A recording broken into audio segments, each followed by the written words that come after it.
just sing something until it starts playing, right? We'll just sing.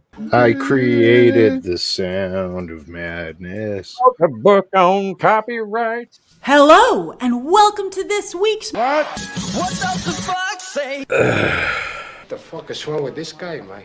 Pepperidge Farm remembers. It's me, Austin! Oh, son of a bitch! Yeah, that works. I like all right, that a lot. all right, moving on. Hey, what about Tulip? And now for something completely different. It's a bold strategy, Cotton. Let's see if it pays off for him. I've been looking forward to this. Come with me, and you'll be in a world. It sounds like she should take the text. I know. If you drink the water, it makes the frogs gay. We'll begin with a spin, traveling in the world of I'm coming up with a rap name, The Shot, and Little Booster.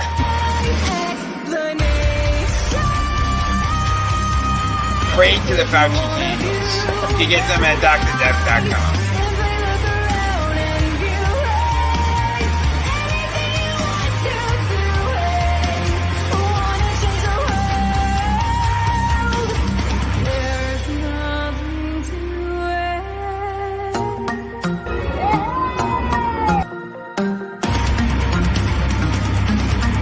Sit your $5 ass down before I make change.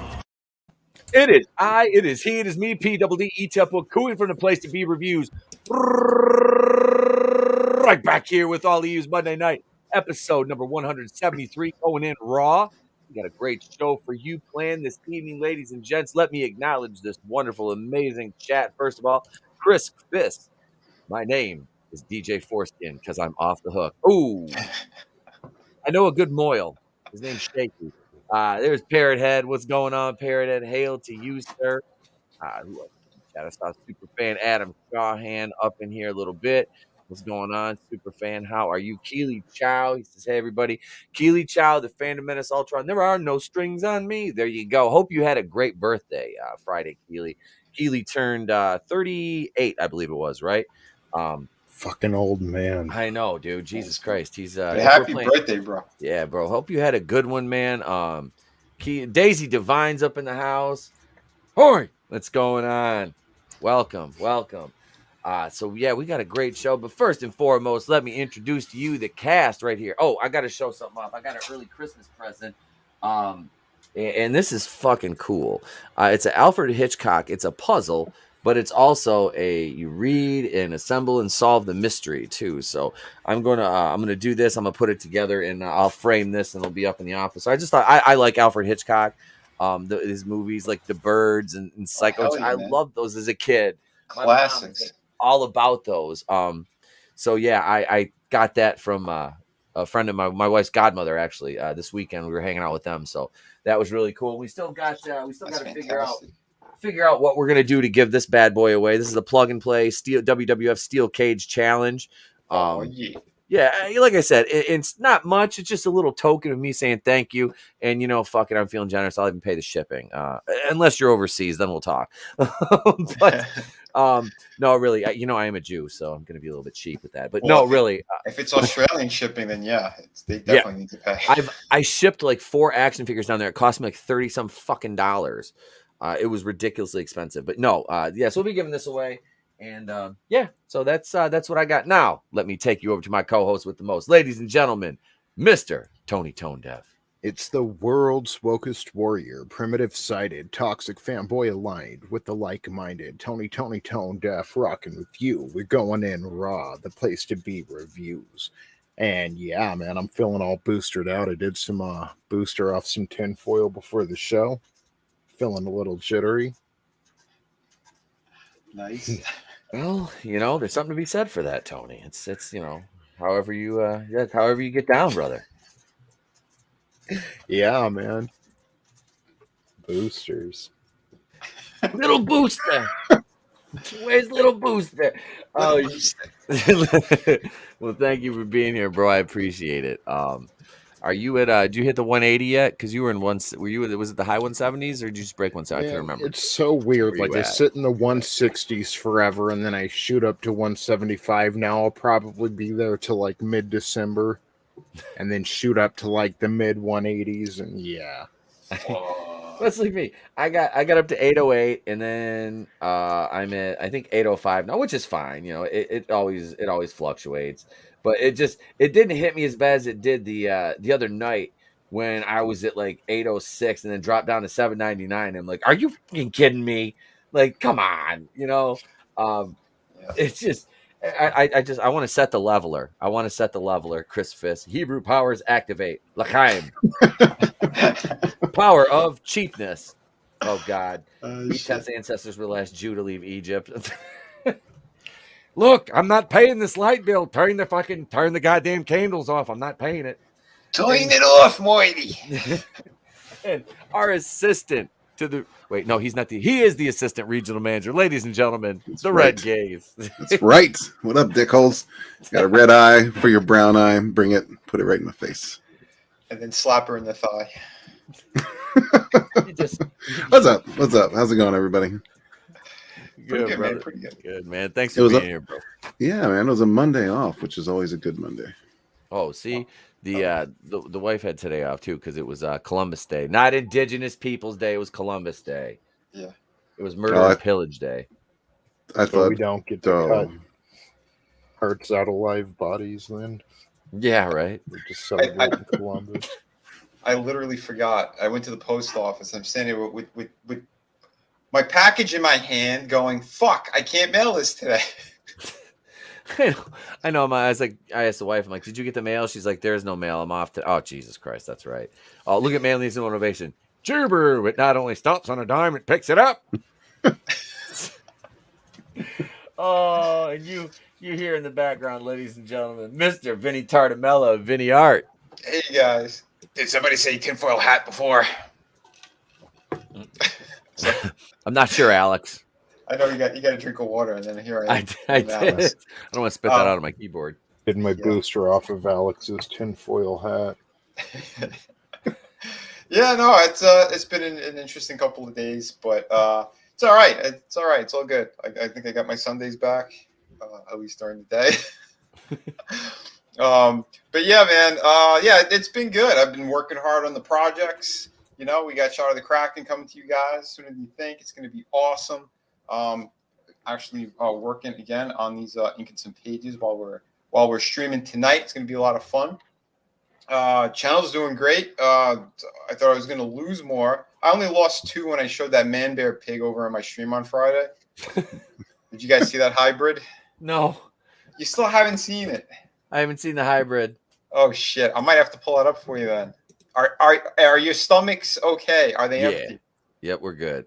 They are? All right, hold on. Yes, Give me a second. I'm going to pull that up. Let's see MVP. I think it sadly should still be in my history. Well, if they didn't pull it from YouTube yet. Yeah, dude, it's disturbing as hell, man. Al Gore's in the background going, Excelsior! No, they did pull it. Okay. Well, I know another place that might have it. Just talk amongst yourselves. I will find it. All right, hang on. We'll take that off. There we go. All right, Vinny's gonna find Man Bear Pig. He's got to call Al Gore real quick, and Al's got to wedge himself out from under Tipper, and it should be okay. You know, global warming affected her. It's super duper serial, you guys. God, nobody ever believes me when I say MVP is real. Half man, half bear, half pig. Dude, man, like they tried scrubbing this thing from everywhere. I'm not a smart man, but I know that's not right. Yeah, it's funny too because I showed it to Culture. We pulled it up on Walton Stream as well, and literally, like Culture, he couldn't even say anything. And normally, you know, he's like, "Oh yeah, that's fake," or whatever. Nope, it's pretty fucking real. Oh yeah, sure. Because I want to find something now. Odyssey ain't working now. Hang on, we'll wait. 2 hours later. It's all good. No, I did want to. There was something I wanted to talk about, and I'll be damned if I can Midgets. remember. It actually has to do with midgets because I've been watching Game of Thrones, and we're on the very last episode now, and like everybody said, season 8 was a mess, and a lot of it is. It's like having watched everything is fresh right now because, like I said, we've been watching the show over the last 2 weeks. So, and I went back and watched a couple episodes, and there's a lot of fucking good in that show. There's a lot of kick-ass acting and set pieces in there. But here we go. Vinny's got it. Let's. What the fuck? You want me to hit play? Yes, That's like I my do. cousin. Ah. I tried to warn you guys. No, it's kind of cute. In a Ghoulies kind of way, it is. I shall call him Ethan. Oh, Yeah. Oh my Fucking god, disturbing. that is. Yeah. It's so they could get around the loophole about using how can I say it without saying it? Yeah, I do want one super fan. So what? But yeah, I don't. But basically they want to take certain genetic material and use that so that they don't get in trouble because it's not human and it's not an animal. It's a loophole. Have these motherfuckers not seen The Island of Dr. Moreau? I know how the song and dance ends. I would put down big money that somebody has fucked this thing already. Yeah. Yeah, and his name starts with Harvey and ends with Weinstein. Yeah. I'm gonna make you a star, man, bear. Or lives in I was thinking Fauci. I'm gonna make you a star. Jesus, settle down on that for thing. me. Squeal. A super fan needs to make us a dog, parrot, guinea pig. Hybrid. Is that a host from The View? Yeah. Oh my god, wait. Chris Fisk said season 8 destroyed all interest in the series, retroactively negated all the good. F House of the Dragon. The franchise is dead to me. I'm gonna watch it. I am. That's kind of how I'm feeling about the country right now. Seeing fucking Cyber Pig a second ago, like, holy shit, like that's fucked up. Bill Gates looked at that. He's like, "That's the most beautiful thing I've ever seen." He's like, "Quick, inject it with something. Kill it now." Pretend it's not us. Pretend you hear about some other people creating that. I mean, that's fucked up. Oh god, look at this. Not even Tubin could whack to that.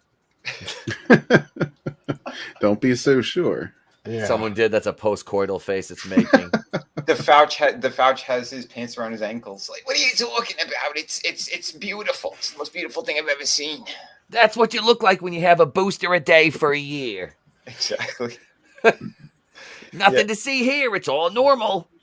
Daisy nailed it. That is what you get when you cross Joy Behar with a human. Joy Behar fucked Whoopi Goldberg, and there it is. So what? Who cares? Oh. Bill Gates is looking like Paxton looks at his steak. Oh, ouch! Oh, shots fired!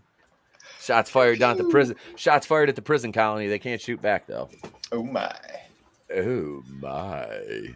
That's a myth. We know the Australians do have guns. They do have guns, and the police are like, "Show me your papers." Yeah.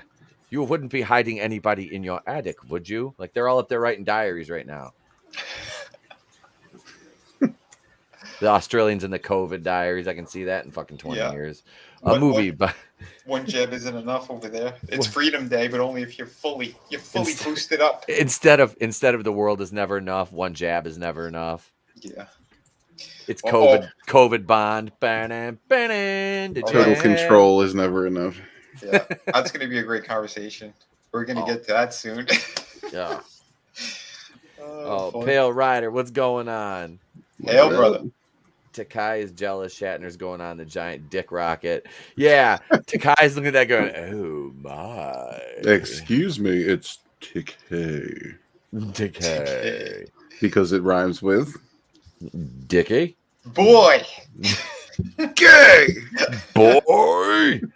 Guess what? The politicians are exempt from the jab. What a surprise! Oh, they're staffers. Yeah. It's hey Sentinel here. What's going on? Takai can still ride it with Shatner's in it. He's bending over. Oh, I could fit it all the way in. Come on, Bill. Just the tip.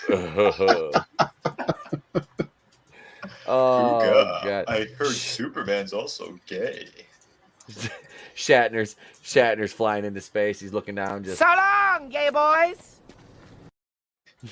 Shatner turned Asian. yes. It's from the fucking centrifugal force. The loss of gravity. Going. I'll go get the fucking hat. I'll do it. I thought it was gonna be because he got so fat his eyes went Asian. His eyes are just being pushed shut because all that fat rolls on his forehead. It's like I seen him in person. Whew, he is unhealthy looking. He's like 90 at this point. Who cares? You know, like really, it's like what I gotta see that. Yeah, for a 90-year-old dude, yeah, he does look great. I don't know if it's because the fatness really filled out the wrinkles. Right. He just kind of like it like reinflates him. It's like, you know, most people look old when they get older. They're all like deflated looking, and their skin's kind of hanging off their bones. And you know, not Shatner. He's like, I'll just get fat. Fuck it. Hail Tim's talk. What's going on, brother? How you doing? Welcome, sir. Welcome. Yeah, that's a song that couldn't make today. Turning Japanese. I think I'm turning Japanese. I really think so. And the song's about masturbation too. Ain't that some shit? Like, this is where we've went with this show already today. I mean, this is I like it. I like it. I like it a lot. It's a good fucking show. And you know, so why don't you close Wondershare, you bastard? All right. So we had some fun at the box office this weekend. We had No Time for Wooly Willy Eyebrows debut. I mean, No Time to Die debut. We'll talk about that and more in this week's, ladies and gentlemen, this week's segment of what are we gonna do? It's the box office breakdown. Nicolas Cage, I need you, you big mongoloid bastard. I'm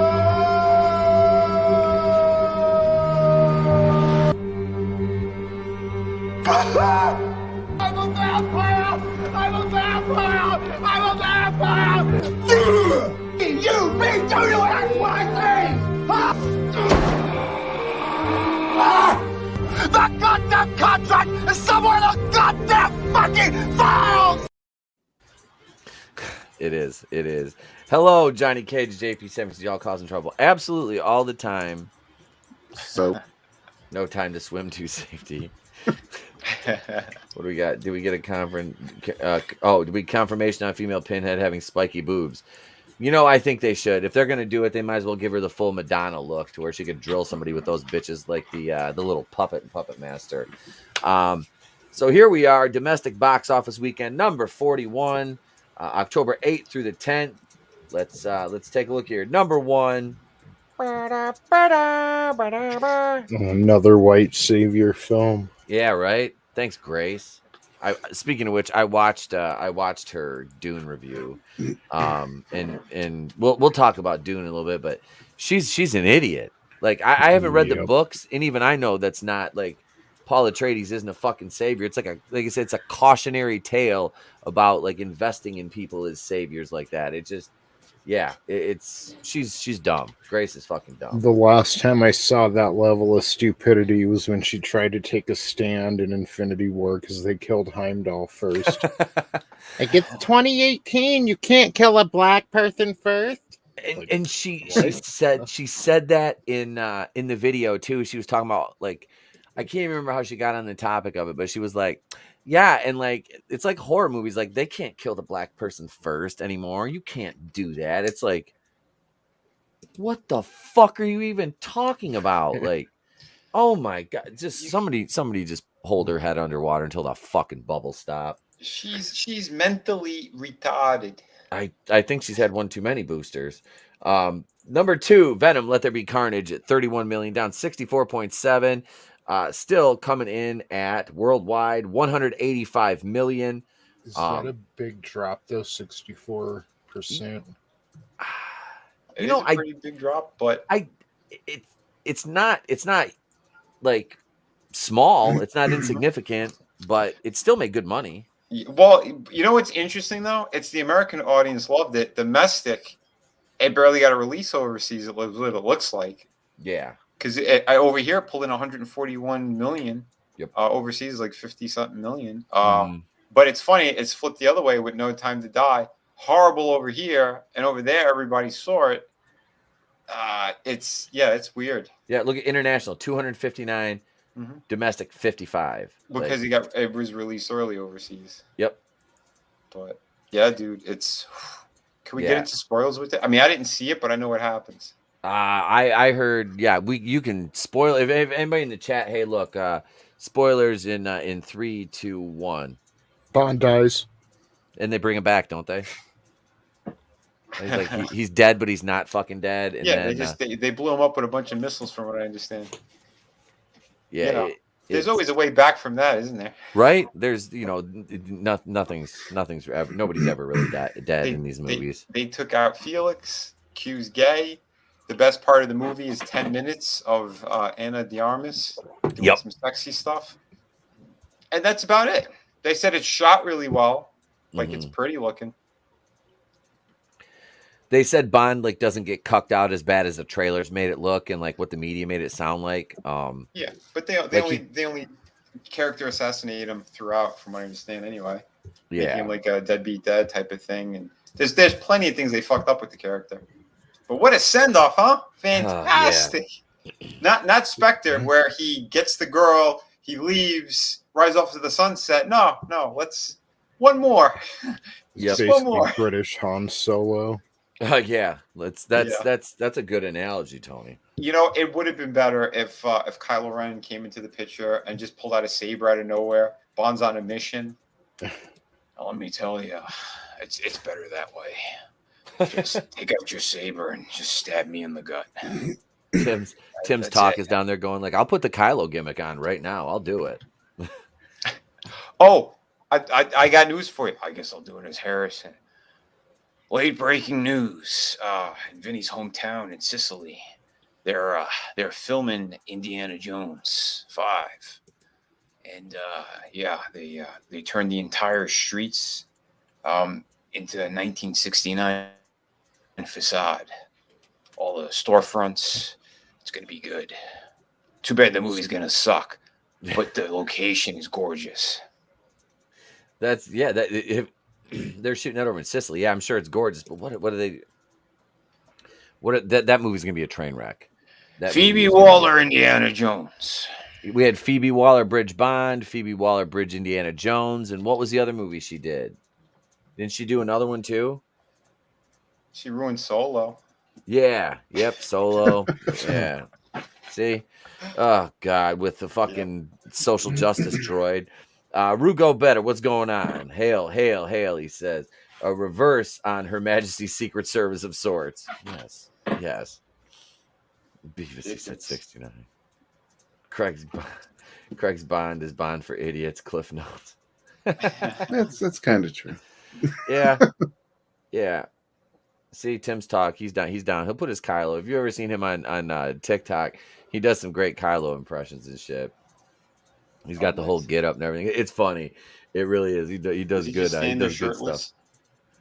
No, he has not done that yet. To my knowledge, anyway, I haven't seen it yet. So he's bulking up. He's just got his first cycle for the fucking shirtless scene he's got to do, I think.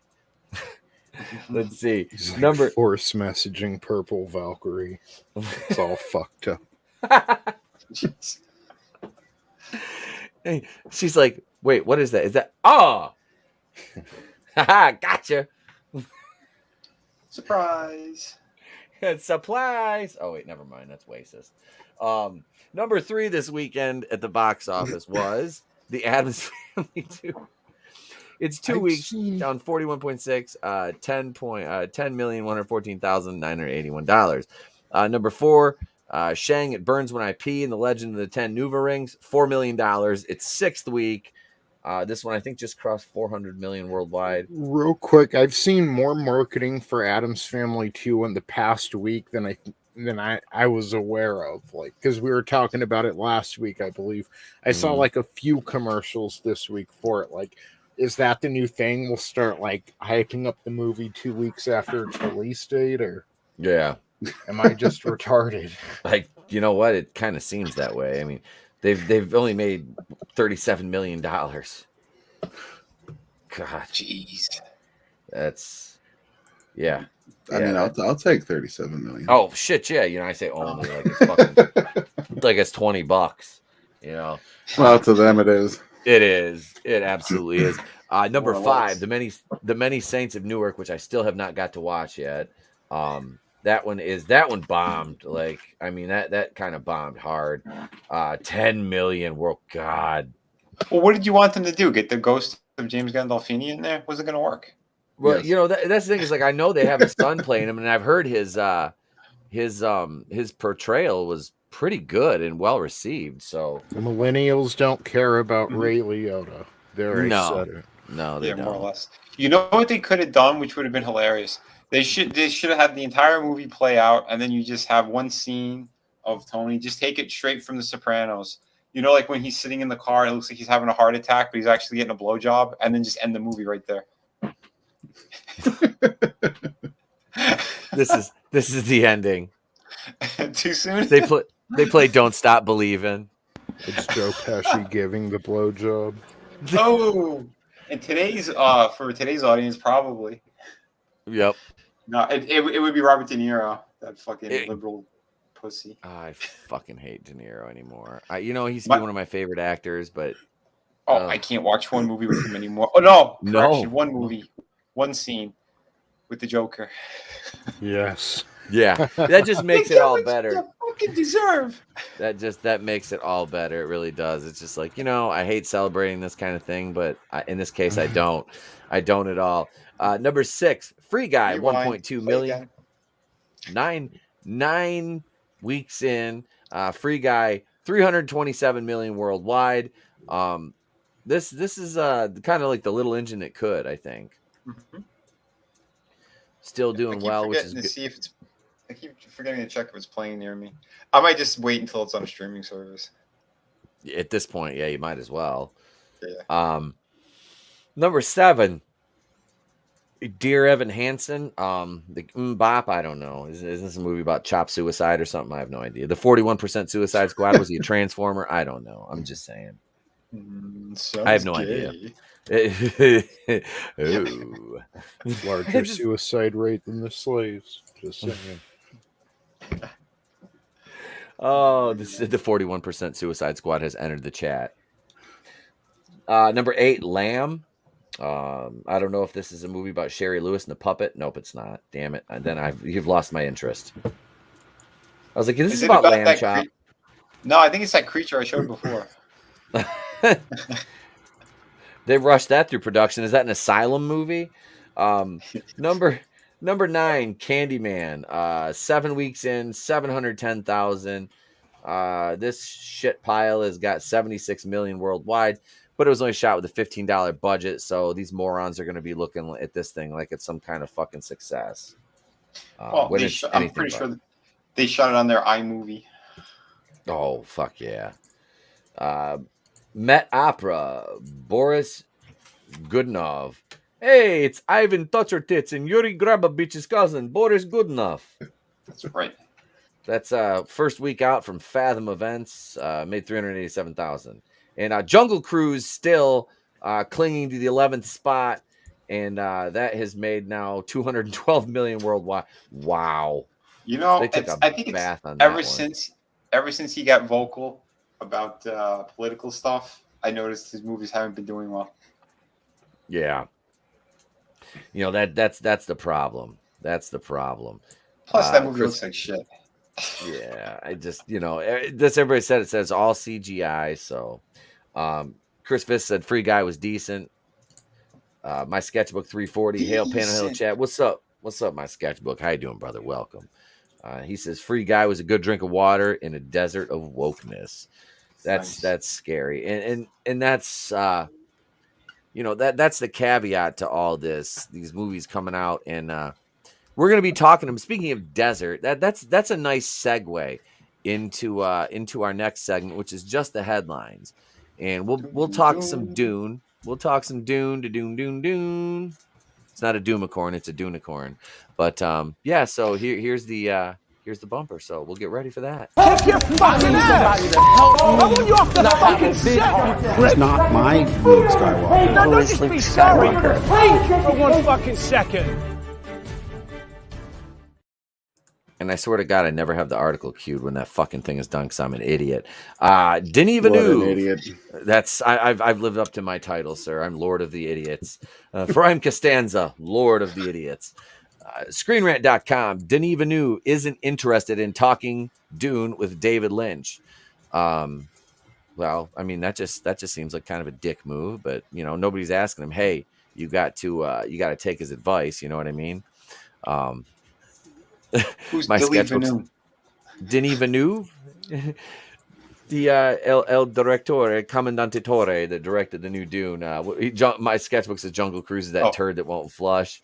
What about ahoy, good sirs in the chat? Hail! What about? Hail, Squid bro. Game was really fun. Yeah, I'm getting ready to watch Squid Game. Actually, we're gonna talk. I got an article about that I want to cover before I go. What a rookie Jew! God damn you! Super fan. Asian entertainment kicks it. Western entertainment's rear ends. And that's the thing. It really does, because especially now with their rejection of the woke culture, which is funny. But yeah, Dune. I mean, to me, I would be open if I was directing a new one to I'm not necessarily going to take any of your advice. If I'm Denis Villeneuve talking to David Lynch, obviously, because I'm pretty sure this one's going to be way better than the 84 version, which the 84 version was fun. To me, like I said, I don't know the source material, so I enjoyed it for what it was. It was bright and colorful, a little slow at times. The hearing the thoughts out loud was your exposition dumps for the most part. But for the time, it was all right. It had some cool effects and stuff. The still suits look good. But this is going to be this like sweeping epic, and everything in it looks cool. Like the outfits, the Fremen, their still suits look really good. Yeah, I'm excited. The aircraft, like I said, the military for the Atreides, the House Atreides, everything looks good. So I'm very optimistic for this, and it's already doing really well at the box office overseas, because this opened. Hang on, let me pull it up. Pull those numbers. Use both hands. It's at 117,600,000 worldwide right now. It released on September 15th, so that is not bad. That's September 15th. Yeah, and that's what it has. But that's only internationally. That's only international. It doesn't drop. Do you think the audience is big enough over here for it to pull in a lot more? I think it'll probably clear. I'd say 300. I'd say around 300. I think they'll get their sequel, because he wants to tell the story right. Tony, imagine how Grace Randolph would be if they didn't do the second part and the story was centered around Timothée Chalamet. Oh, that'd be awesome. She would fucking explode. Like her vagina would like implode into her body, and she would just like tighten up and just like explode like a fucking supernova. She's already, I think there's something down there. She's already upset because all white people's houses smell the same. So if they don't focus on Zendaya in the second one, right? Double whammy. How dare you? Blah blah blah. Blah, blah, blah, blah. Oh, Grace is going to get you. That's it. There ain't no fluff here. That's just a car. There we go. I was waiting for that one. Yep. Well, that's just a car. Let's see. What about the first hour and 7 minutes of this new Dune was kind of boring also. All right. Like I said, I'll check it out. I'm going into it with an open mind. Let's see, Zendaya being there didn't help, but the new Dune was decent, better than the 84 movie. Movie looks great, though the costumes and tech. Yeah, that's it. The casting for this is really good too. I know all about this movie. I don't know the source material. I never saw the original. Same. So Yeah. I'm not sold yet on it. I think it's gonna be good though. I do. I've been looking forward to this movie since they announced it, honestly, just because like having seen the 84 one and it's like I know what kind of story this is, what's there. It's like from people who actually like are like I listen to Nerd Cookies talk about Dune all the time. Number one, I could listen to Nerd Cookies talk about anything with that voice. But yeah, she's so up on her lore and everything with that. So it's nice to be able to know somebody in your community who is that kind of kind of aficionado on it. So it's nice. It's nice to be able to go back and kind of listen to that stuff because I'm not going to read the Herbert novels. I don't have time for all that. Yeah. Chris Fisk says internal dialogue annoys me. They overuse an anime to save on mouth animations and it drives me nuts. I noticed that. I started watching My Hero Academia finally. Not bad. I'm like probably 4 or 5 episodes in. I don't mind it. It's not bad. It's definitely better than what the hell does my kid watch? He watches Bakugan every morning. Oh my god, that show is. He used to watch Power Rangers all the time. Then he got hooked on Bakugan, and I'm just like, can we go back to Power Rangers, please? At least some of them chicks were hot as fuck. I'm like, can we go back to Power Rangers? We're watching Power Rangers. I'm looking them up. I'm like, who's this actress? Let's see. Okay, she's 25. We're good. All right. Bring the laptop into the bathroom. Let's see. He's happy. Did you watch? Yep, he saw it in the high seas almost a month ago. Okay. All right. Japanese use it as well. Good man. Batista ranting on Twitter. What's Batista ranting about on Twitter now? Yep. What about? That's what I heard. Zendaya's the focus on the second one, and she opens the first movie with a voiceover. Yeah, she basically is doing what Virginia Madsen did in the Lynch movie in the beginning, which sets up all your exposition. Yeah, I liked Virginia Madsen. I thought she was a fantastic actress. Yes, man.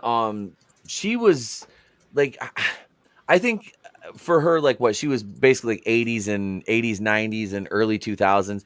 She was underrated for her. She's talented. She's a very talented actress. Yeah.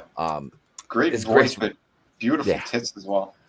Yes, those were very nice. Yes. Jodie Comer has a bigger cock. Where'd that come from? Oh. Boo this man! Boo! Boo, you son of a bitch. Small time says is Grace Randolph on the spectrum? But that's not the case here. That's a confirmation.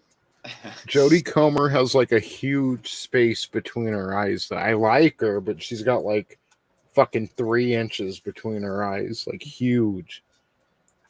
I mean, maybe you got to go to the. I got something I could put between those eyes. Yeah. Jesus. She has those Rasputin eyes. Pull her up. Here from the former professional fluffer.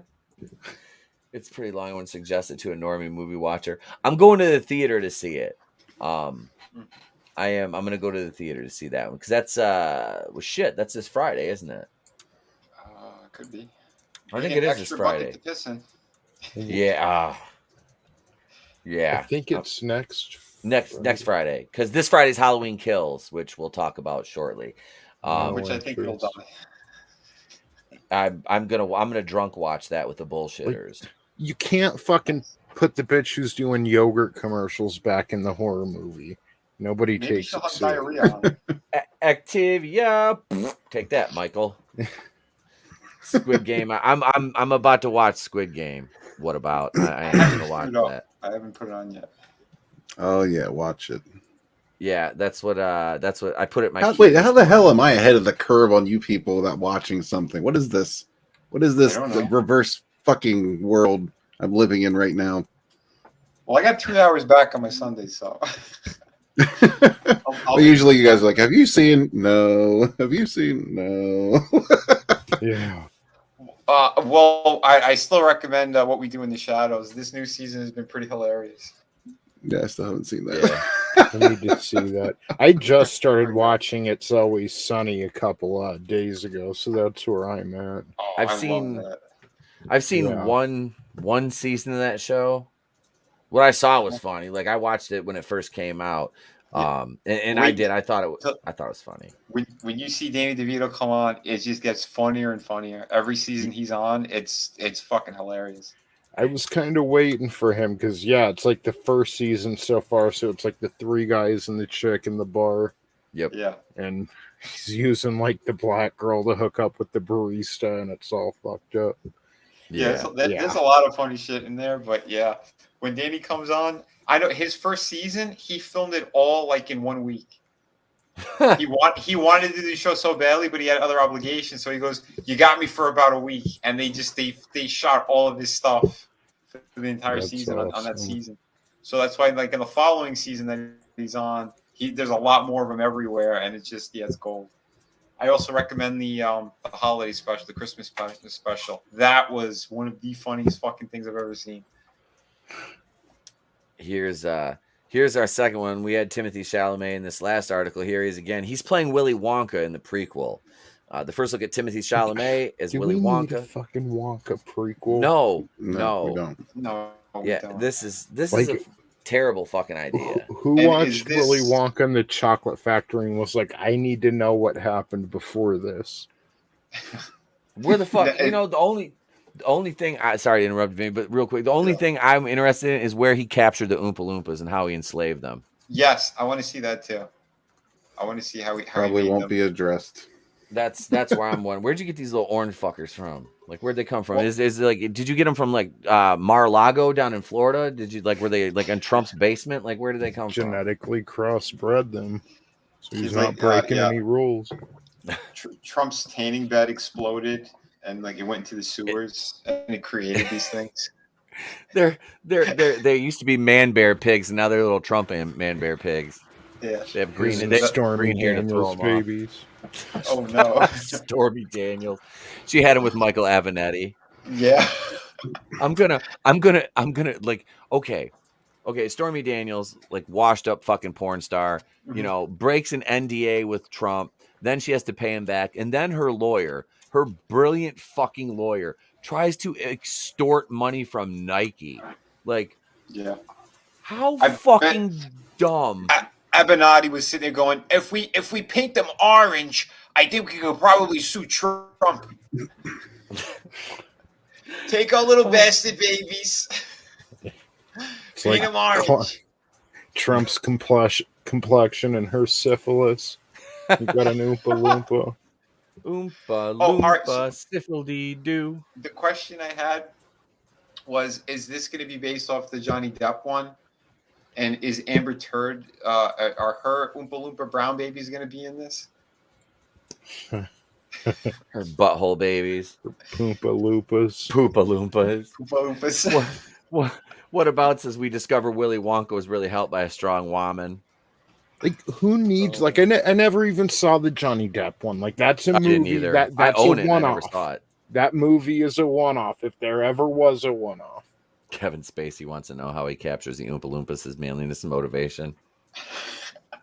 Kevin Spacey, he has a net and he's chasing children right now as we speak. He don't care about a tether or house arrest. My sketchbook 340, he crossed Trump's DNA with Peter Dinklage. I like that. He's the new Cyrano de Bergerac, actually. They need to do the sequel books. Let's see, when I'm dead, show me the dumpster. And whose dick is this kid sucking that he's like in every movie now? I've never seen him before. They said he was nominated for some shitty movie where he was gay with that guy who eats people. Oh, what's his name? Well, it's a really gay name. Army Hammer. They like the gay names. Yeah. That's it. Yeah. Who is it? Timothy Chalamet, and he spells Timothy with it's Timothy with like an apostrophe. An apostrophe. Like, yeah, dude, this guy's a bundle. This guy's a bundle of sticks, yo. Timothy Chalamet. Have you met Minnie Driver? and our third headline is this, and we talked about this briefly earlier, but here we go. Superman will come out as bisexual in upcoming DC comic. Hashtag not my Superman. That's nobody's Superman. It's not Clark. Who gives a shit? Fuck this kid. He's bisexual? No, he's gay. That, All I can say is that I'm more disappointed in his fucking taste of men than him actually liking cock. Yeah, that looks like just an SJW chick. yeah, It looks like an angry lesbian. He's that's Megan Rapahoe. Yeah. Isn't that soccer bitch's name with the side shave? Megan Rapahoe, Megan Rappin' Rapinoe. Ho, That's Rapino, it. whatever her fucking name is. That's Megan from the Slapahoe tribe. I don't know. Yeah, I could picture Jonathan Kent is sitting there going, "Oh, I'm so turned on how you lost the female World Cup. Give me a kiss." Look at my sketchbook. Look, another actor who took one in the back hole for roles. Rami Malek. Ah, Yeah. fuck this again. That's what Jonathan Cunt was saying to the purple-haired Rapahoe here. Exactly. He's got that expression on his face like he's yearning for cock. Actually, Daniel Bond kind of Craig- does too. Everybody on this page. Yeah, all about the I was bit. gonna say Daniel Craig's like, I'm thinking about it, but no. We're not unbounding into comics, so we don't have ableist birth control ads again or some shit. So, Small Time says we'll get something like Jaden Smith as Slugworth in the Wonka prequel. Doesn't he kind of, Rami Malek, doesn't he kind of look like an advanced AIDS Sebastian Stan? Yes. Because I really thought, I was looking at, like, is that Sebastian Stan at first? Did they put some shit on his face? Like, he looks like a very sickly Bucky. Isn't that why they gave him the Oscar for playing an AIDS patient? And I think so. Oh, yeah, huh? Freddie Mercury. Fucking off. Yeah. Just like, oh, look at this. They're A like, new 007 product, gay bookends. Tonight, we're gonna have myself a real good time. Taking method acting into a whole new Yeah, he's definitely having a ball. Me too. Right in the Right chin. and left. Right and Feels left. a lie.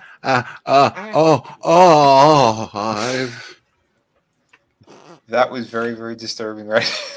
Oh, what the just. That's good. See, that was good. That was good. This is ridiculous. Like, honestly, like, you know, and the whole. It's like I don't think they give a shit about the character being bisexual. I honestly think they use this as a gay's just coomed. True story. I think they use this as like a bridge to just make the character full on gay. Like, it's like he's bisexual. Have you ever seen him with a woman? Well, no. I don't know I don't know. Hey, want to know why? Because he was a little boy. And we shouldn't be looking at kids kissing, period. Right. Or anything else, you bunch of fucking creeps. Yeah, way to go, DC. Isn't he like is he like Superboy basically now? He is. I think they tried to grow him up a little bit. But again, this is fucking disturbing. Because this is supposed to be a book for kids. And now you're pushing, sex in this book for minors. Wow. Did you Very see? proud of yourself. Jim Lee, go fucking choke on one, please. Did you see that clip of the parents at that school board meeting complaining about sex being in the curriculum, and the girl starts reading passages from the book that's given to the children in her class, and it's like about sucking the coach off and this and that. I mean, it's really, really graphic. And as she's reading the passages, one of the people from the school board asked her to watch her language because there are children present. Yeah, I saw that. This is in your curriculum. Oh, yeah. And there's another one. There's a book called The Lawn Boy that's in school in the curriculum, and it's about this kid who wants to get a new bicycle, and he's mowing lawns, and he starts doing sexual favors for grown men in the neighborhood. So that's also pedophilia. Jesus. Yep. But they're grooming kids for this. Yeah. To normalize it. But you know what? Let's call the feds on the parents who are complaining about this. Yeah, that makes perfect sense. Yeah. This is fucked up. Yep. Like shit like this, I'm sorry, but it's disgusting. And it's not open or progressive. It's fucking disgusting. It's for children. And they're trying to normalize some very sick behavior that these people should be locked up. But the Snyder cut. And that's the thing about the Snyder cut. I was happy that, people got what they wanted. I watched it once. twice, maybe. Like I said, I watched it on my phone the first time, and then I watched it again. And Trey was like, "Dad, what are you watching?" I was like, "Oh, I'm watching the Snyder. It's Justice League." He was. I said, "Buddy," I said, "You're not going to make it through this. This movie's 4 hours long." You know what I mean? It's and just a lot of slow mo. Oh God, yeah. The Flash looking at a hot dog in slow motion. I'll never get that image out of my head. No, that's the thing, though. It's like an abusive relationship, and the Snyder cuts and the Suicide Squads and all that is like the "I'm sorry, baby," and then they turn around and do this kind of shit, And But again, gross. That's what they want to do. They want to destroy these characters. Any character that we've liked over the years, people grew up on. Nope. Let's all put the flag on them. Yep. Here's the label. Ha ha ha. We destroyed comics even further. Aren't you proud? Ha ha ha. Oh really? Okay. Yep. Great. You're doing batting 1,000. You fucking weirdos. Yeah, let's see. Wait, fuck mainstream. They can all eat a bag of dicks, especially ones who grew up normies and are selling their morals for jobs. Says my sketchbook. Yep. What about says Vinny? Vinny is right. Yes, he is. Well, it's like what Eric July he tweeted out the other day. All the people in the music industry and the comic industry and shit texted me, messaging me, saying, "I agree with you. Let yourselves known. Yep. Stop letting this shit happen. Stand up. Be like the fucking Southwest staff and stand up for something." Yeah. Yeah, they're all striking, right? You said, Tony? That's the word. Yeah. Good for them. Yeah. That's what they should do, man. I'm sorry, like these characters are part of our culture. There's a lot America doesn't have that the rest of the world does, but the shit that we created, these characters, they've been around for 80 to 100 years, and this is what you're gonna do to them. Like, really, are you that narcissistic? Are you that fucking twisted? Oh, the answer is yes. Okay, no problem. Everyone, back to independent creators today. There's more reasons why. These are probably some of the most racist and hateful and disrespectful and just lost people that have ever existed. I mean, ever. Nailed it. Yeah. What about over 6? That's the IATSE. They're on strike right now. They're set to. They're the IATSE. They're all set to strike. Yes. Good for them. Hollywood's shut the country down. Yep. Shut it fucking down. Shut them down. Ray's lightsaber wasn't just for fighting. I love Parrot Head. 1,800 flights canceled on Sunday. All of Southwest Airlines said nope to the jab mandate. See, they're saying it's because of weather, but it's like only them. Yep. That's hilarious. Yeah. Yeah. Southwest. Yeah. Everybody else. You are now free to move about the country. Southwest employers are like, no, the fuck you're not. No, the fuck you're not free to move about the country. Not on our motherfucking airline. Oh, yeah. Well, when you're making it easier for illegals to travel through the country than you are the fucking people. Yeah. Citizens. And motherfucker, that stupid cunt Jen Psaki gets, excuse my language, that fucking dumb cunt Jen Psaki gets all indignant when you ask her, so are these illegal aliens gonna have to get vaccinated? And she just fucking walks the fuck away. And it's like, bitch, answer the fucking question. We'll circle back. If I were Peter Ducey, I'd just be like, thanks, cunt. Yep. He asked about Joe Biden's cough the other day, and she's like, "Oh, it's just allergies." Like, yeah, October. Yeah. Oh my god. Yeah, it sounds like he's dying. Yeah, he's 175 fucking years old. It's like, yeah, man, it might be allergies, but a fucking sneeze will kill his ass. He'll fucking see. Like when he was in Howell, Michigan. I heard just. Let's go, Brandon. Let's go, Brandon. I'm like, that's my state. Those are my people, man. They love our president. They love him. 81 million votes in 2 weeks to flatten the curve, motherfuckers. Oh, dude, I saw the speech in Arizona for the lady who was running the audit. Holy crap! She literally was like, all 50 states this needs to happen because they cheated in a landslide. And that's it, man. And I'm not wearing a tinfoil hat or anything, but I'm saying when there's that many reports of shit not going quite right, you might want to fucking just say, hey, look, man, we got to do something about this, But these motherfuckers, they won't. Wookiee supremacy, what's up? Hail Wookiee supremacy. Hail, Thank brother. you. Said Brandon What kicks up? ass. Let's go, Brandon. Let's see. Yeah, give it up to Arizona for fucking the devs. Oh yeah, I didn't hear about Biden's nipple pinch victim. Oh God. Oh my. They're protecting the senile, pedo, racist, and cheap. Yep.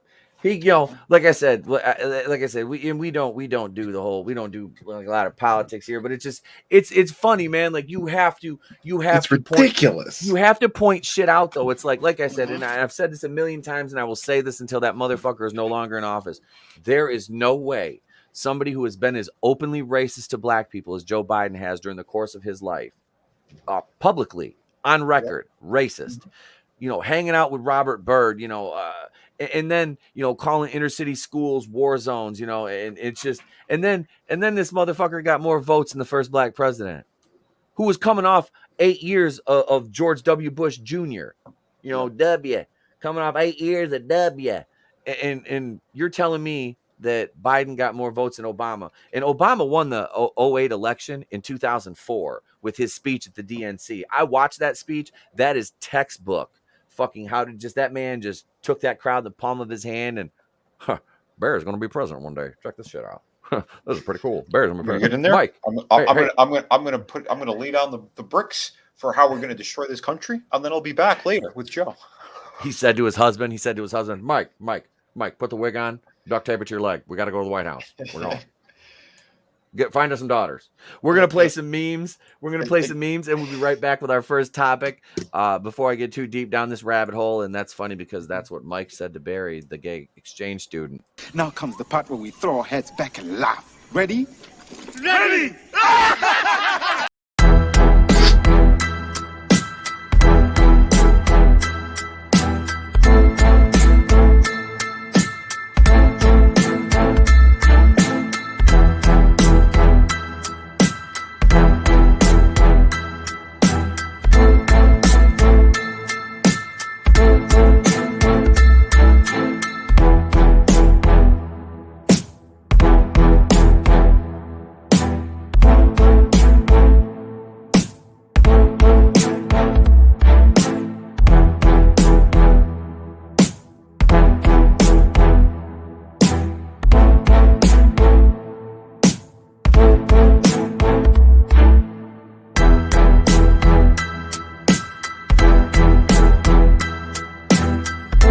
They destroyed St. Floyd of Fentanyl's mural.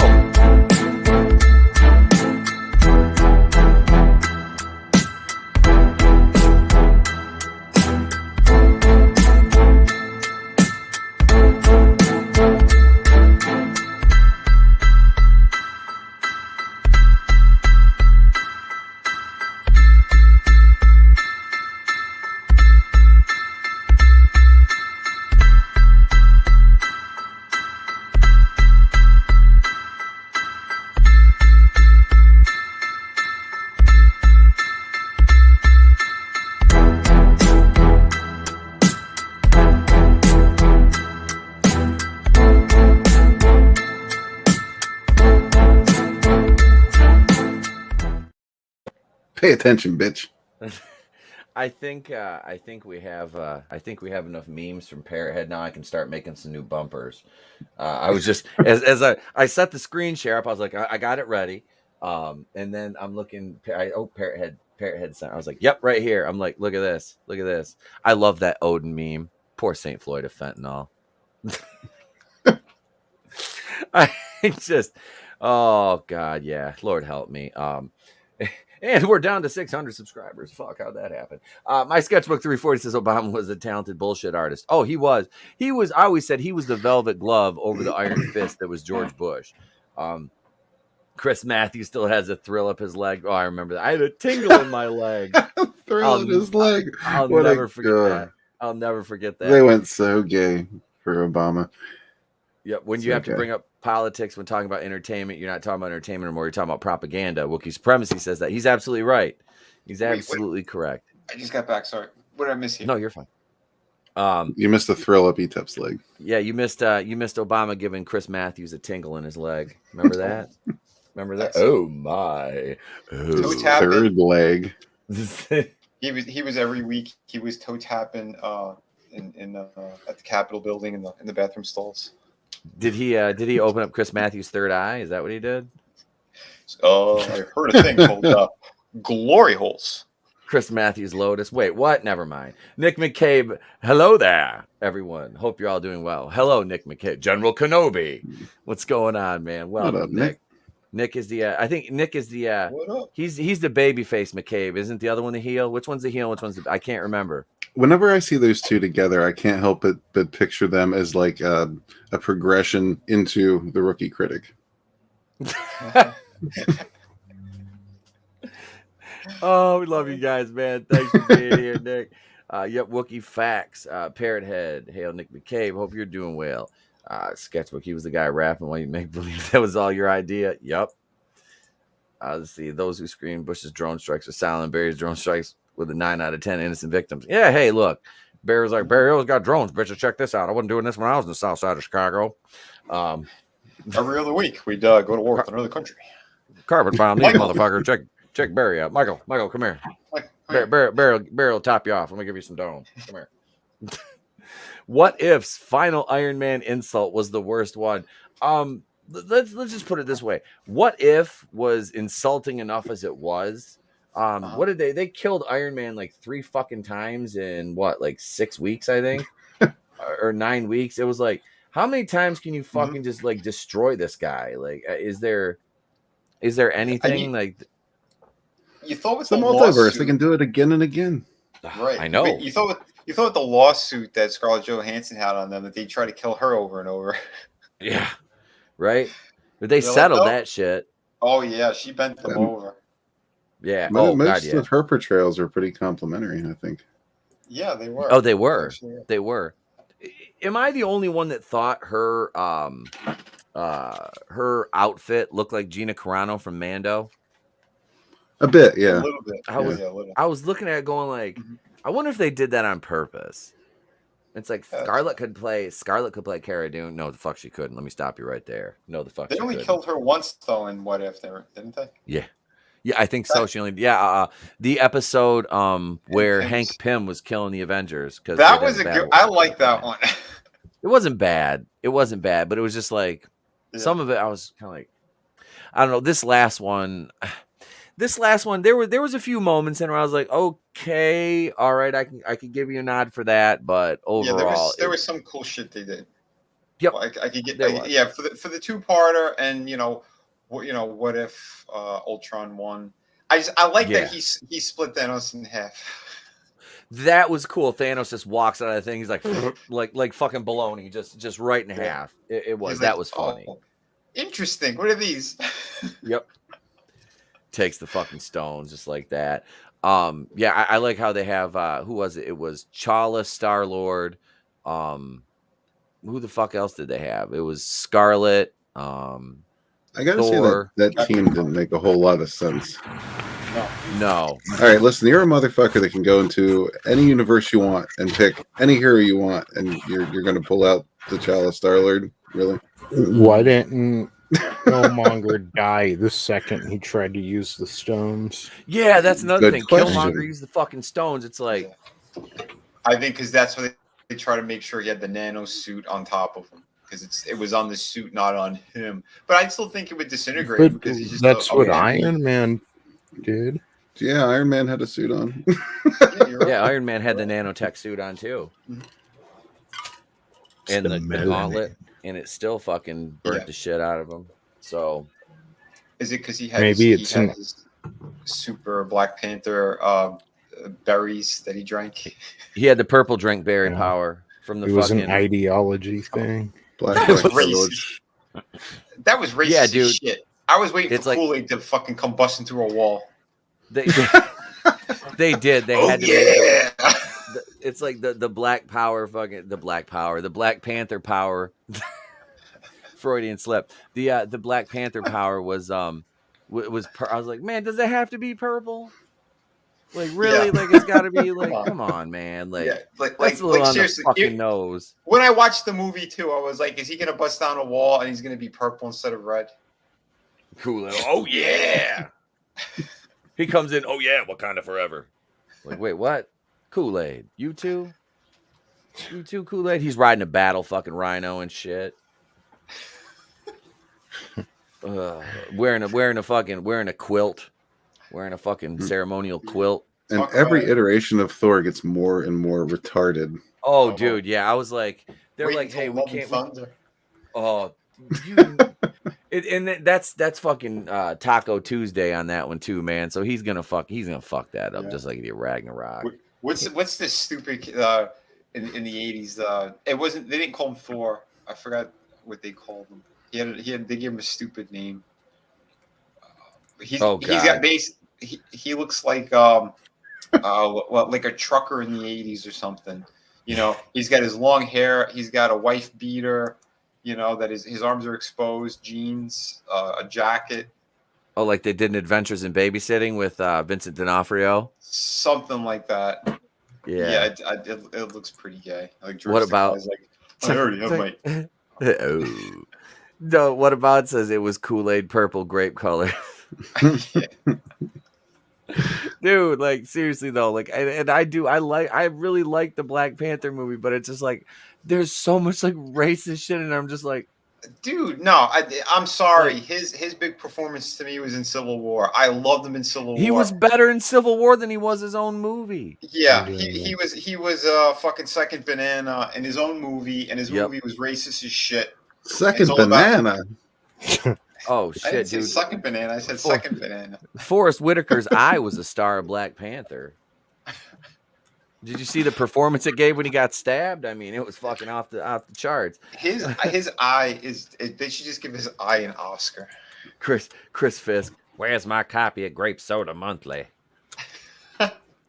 J-Man, Thor has been demolished. What's up, J-Man? How, brother? Welcome, man. Well, I gotta get J-Man. We got to get you back on too. It's been a minute since you've been on, brother. Thor has been demolished. How sad. One of the most powerful characters has been turned into a loser. Yeah. Mm-hmm. We all know why they did it. We know why they did it, man. We know. Yeah, that's for reals. Speaking of bananas, did you see what they did to Mace Windu in that new comic? Yes. Holy shit. His face popping up all over. He looks fucking show this picture of fucking Mace. Look what the actual fuck did they do to him? Come on, dude. That's fucking. Could you get any more racist than that? That looks like something Disney would have done in the fucking 40s, bro. That's like Song of the South level shit right there. Shit, Walt Disney just got out of his grave and went, "Holy shit, that's racist." That's right. He's like, his frozen head was spinning right now in a refrigerator. Black Panther got his butt whipped. Was getting. I'm working my way down to a comment here. Was getting dissed by the female character in his own movie. Says, what about? He says Chris Fisk is spot on. My sketchbook says because they don't know how to write nationalist, slightly racist, definitely prejudiced character. That's because that's Black Panther to a T. And what about says Planet of the Apes Mace. Yep. This is them. That's what they fucking did to him. I mean, this is horrible. Like, yep. I was expecting, like, I don't know, did they make him return in the comics and he's disfigured because of what the Emperor did to him? Nope. We pull this up. They made him look like a chimpanzee. My sketchbook says he looks like Rafiki from The Lion King. Yes. You follow old Mace. You know the way. Hillary saw that and said, "Okay." Oh God! Shit. Why would you fucking? Why would you do this? I need to find this image. Wow. Oh, what about to be making memes? Tag us on Twitter and that, man. This artist whoever drew this and calls himself an artist, you've got to do better. That's oof. I can only imagine how he's going to draw Falcon Captain America. Oh, yeah. I mean, the art doesn't look great, but come on. You're telling me that got past editors, really? Yeah, at no point. At no point. Like, Mace Windu was a bad dude. maybe reference Nick Fury from the comics, motherfuckers. Like, because Samuel L. Jackson sure didn't look like that. How far are they going back in the comics though? Because Nick Fury used to be white. Yeah, I mean I mean the one Samuel L. inspired Jackson by never looked like this ever in his life. He doesn't look like this now, and he looks pretty bad. And he's 72 years old. Right. I mean, he is a woke piece of shit as well, and he hates the white man. But even still, you shouldn't be putting something this racist out there and slapping the Disney brand on it and Marvel. Black Captain Falcon America, Vinny. Yes. Isn't that what he said? Yep. Isn't it accurate? That was super fan. That was super fan. Yeah, this is fucking terrible. Like, it's Cosby after prison. hey. Like, that's what he said when he was inside. Yeah. What'd you buy? Oh my god. Oh god. Yeah. Let's see. What about says Sam has aged well, but he deserves this treatment for being woke, right? Is that art from 2021 or 1821? Says small time, dude. This is fucking like horrible. Like, who? Yeah, like Red said, this went through editors and quality control, and they were like, yeah, fine, it'll fucking do it. Racist editors. Yep. With purple hair. Well, they're going to convince him it's a good thing, you know. They're going to convince him that this is a good thing. You know, that's how these, like I said, these are the most racist people. And the way they do it is instead of spewing these insults as insults, they get, and stereotypes and stuff, they get the actual people behind it. Like it's a progressive movement. Oh, yeah. It's awful. I would love to interview Samuel and see what he thinks of this portrayal. Yeah. And then ask him about the MasterCard commercial for the Super Bowl. I definitely will. What's in your wallet? I was going to say, I wish it said what's in your wallet in that speech bubble. We'll send this off to What About, and he can do whatever he wants. Tyson Fury is the new king of Wakanda. Mace Windu is the new monkey. Damn. Skibbity bobbity dee. You're all rocking here with me. Dude. Chris, you're on fire tonight, brother. Yep. This makes me feel better about my own artwork, says Wookiee Supremacy. Just saying. Star Wars version of Adventures to the West. Wow. You know Parrothead what? says that's R. Kelly in hiding. I'm gonna piss on you. I think it's time for a new Vinnieart lesson. I might be doing a new one this week. How to draw Mace Windu, the new Disney style. Oh no, God! I just remember you told George Lucas he wanted to look like a badass, so I think they finally achieved that. Yeah, oh God, badass, not a baboon's ass.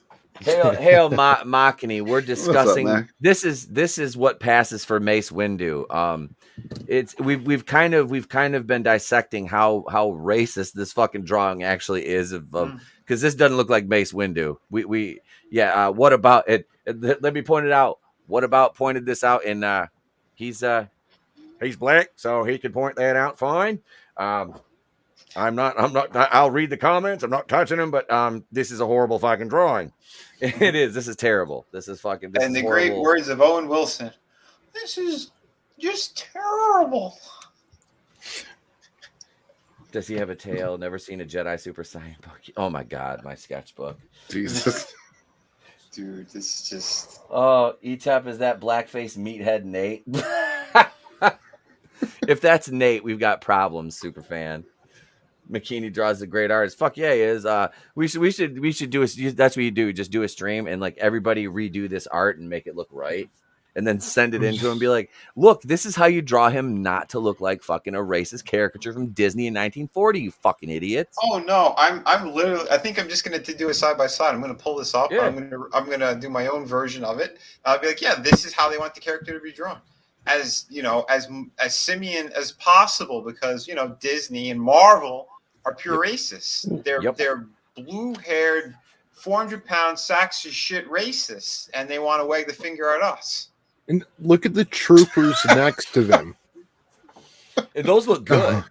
But yeah, exactly. It looks like, it looks like a clone trooper. It looks like a snow trooper, whatever that is. I mean, they didn't take liberties with those. Yep. So if those were a little off too or something, I could see, but yeah. It's just Mace Windu that looks this fucking bad.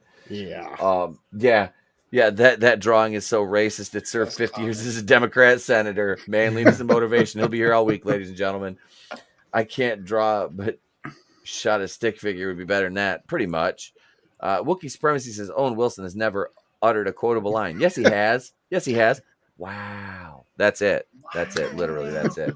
Wow. Somebody needs to send this to Sam Jackson on Twitter. Like, seriously, be like, and put this over music. You remember the beginning of No Vaseline by Ice Cube, where it's like, here's what they think about you.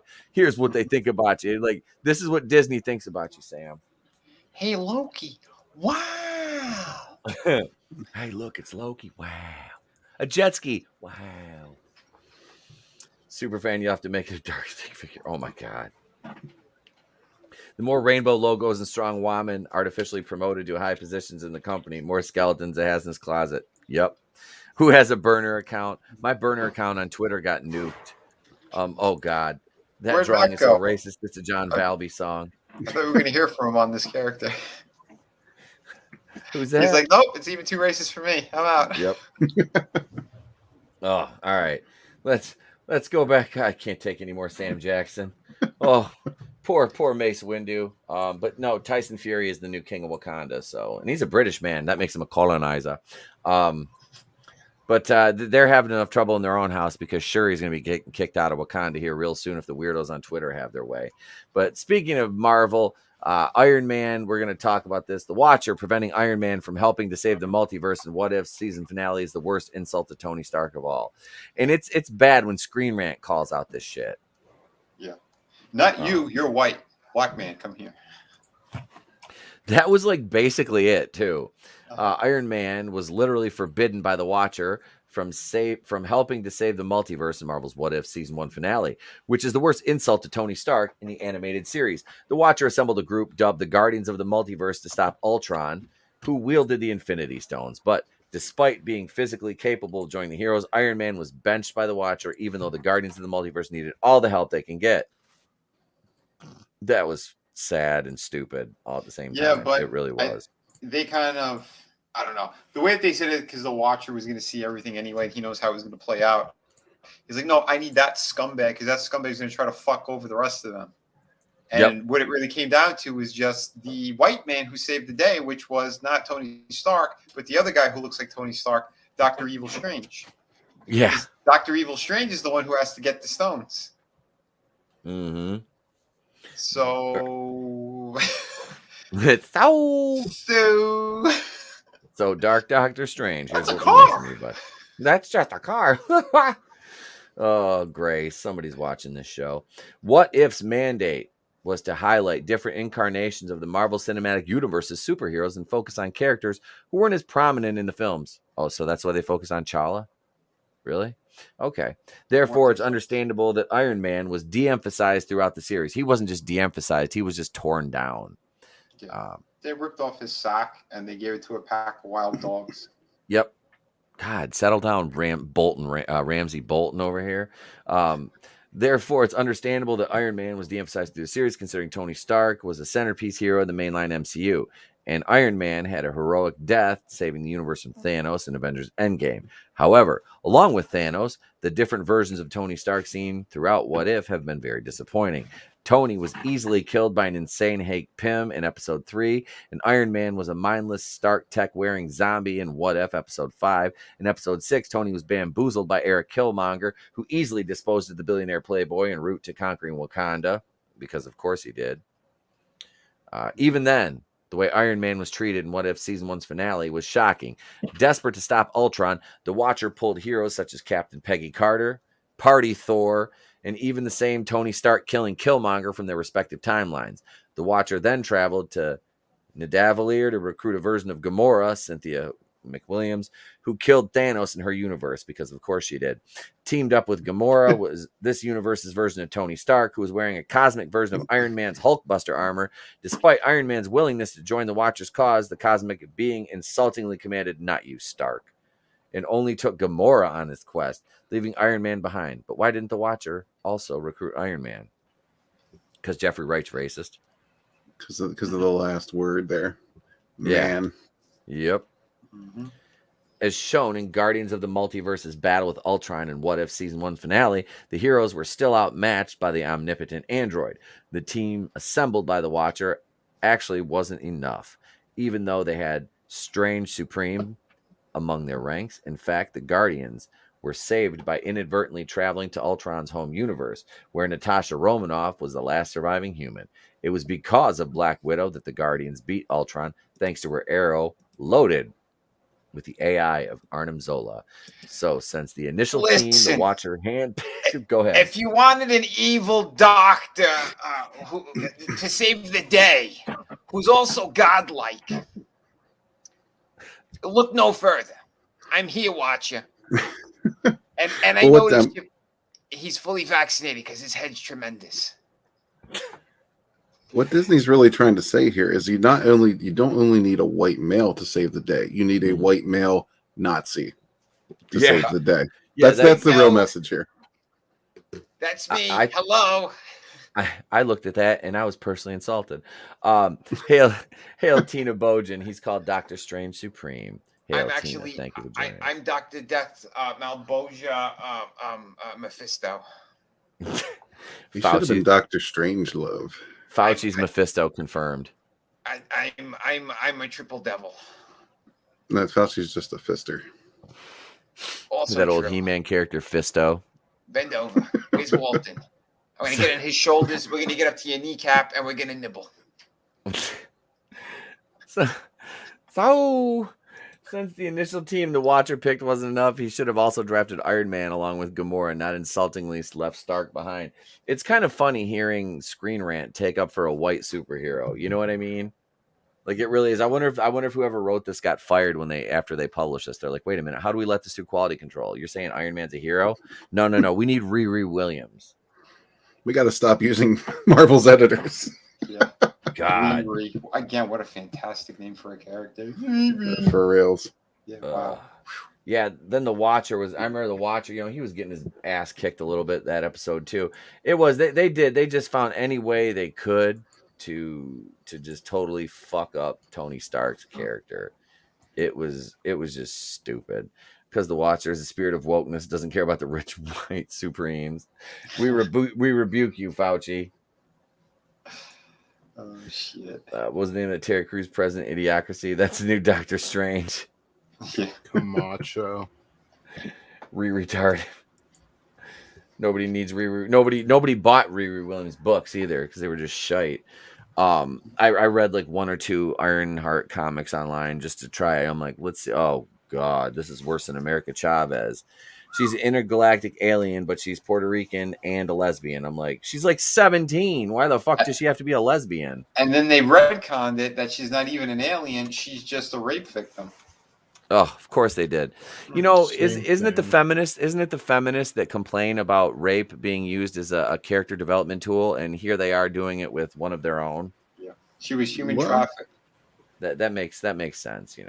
I mean, traumatic events are character development. That's they are, but they're always the ones that bitch about using like sexual assault as But once again, when you market a book for kids, and you have that kind of a storyline, you're a fucking disgusting human being. You're garbage. It's not for kids anymore at that point. Exactly. At that point, open up your office window and jump out of it. Yep. That's it. Because it's at that point, it's fucking ridiculous. Mm-hmm. Oh God. As somebody who really I liked Iron Man in the MCU. I like Robert Downey Jr. He had a great redemption story in his personal life.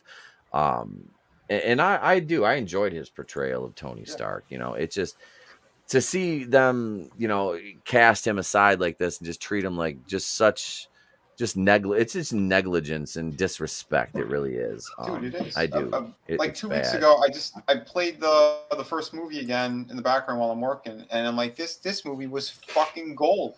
This was awesome. You know, and it's like, wow, just to see what they ended up doing with all these characters and what it is now, it's heartbreaking. Absolutely, it is. When the sad thing is, like, I don't know about you guys, but I'd almost rather see an MCU continue with this goofy ass team that they put together into What If than what we actually got going on. You know what? I'd take that, honestly. At this point, I would. Well, Haley Atwell, I'm more of her please anywhere. Right. She's fucking fantastic. Nobody's going to complain about that. What's up, Bruce Lombardo of Dick's Division? We were robbed of Demon in a Bottle. What's up, Bruce? Welcome, brother. Welcome. Yeah, brother. Grape is the ultimate symbol of the Bruce? loss of power, female power over men. That's why feminists gush over that crap. They worship the victimhood. And yep, absolutely. I'll be heading to Louisiana at the end of the month. So who's closer, Vinny in Florida or Red? Where you at? Pale Rider. That's who's closest. Yeah, nowhere near. And because of stalkers and whatnot, I'm not going to say much in public. Yep. Sad part is the idea Riri isn't bad. It's the way Bendis wrote her. She was a stupid racist character, and they can't help themselves with that. They can't. Hail, brother. Hail, Bruce, man. Yeah, Hail, Bruce. They can't help themselves. Small time says Haley Atwell, more like Haley Satwell. Haley Stackwell, man. Oh yeah, dude, I met her in person. She's drawing for her. Is she just as beautiful in person as she is? Oh, she is fucking gorgeous, and just a ball of energy too, man. I almost tripped over. I went to the green room. First, I met her down before the show was really starting. A friend went over to her because I got him in early with my badge. We ran over there. I'm like, yeah, I'll tag along. And she was more interested in me. And he's sitting there like, oh, yeah, trying to talk about stuff. And I'm like, I'm just standing there going, yeah, she's hot. She looks good. And she's like, oh, who are you? And then we started getting a conversation. And my friend's like, he's drawing you this weekend. And I'm like, you what? Why are you putting words in my mouth?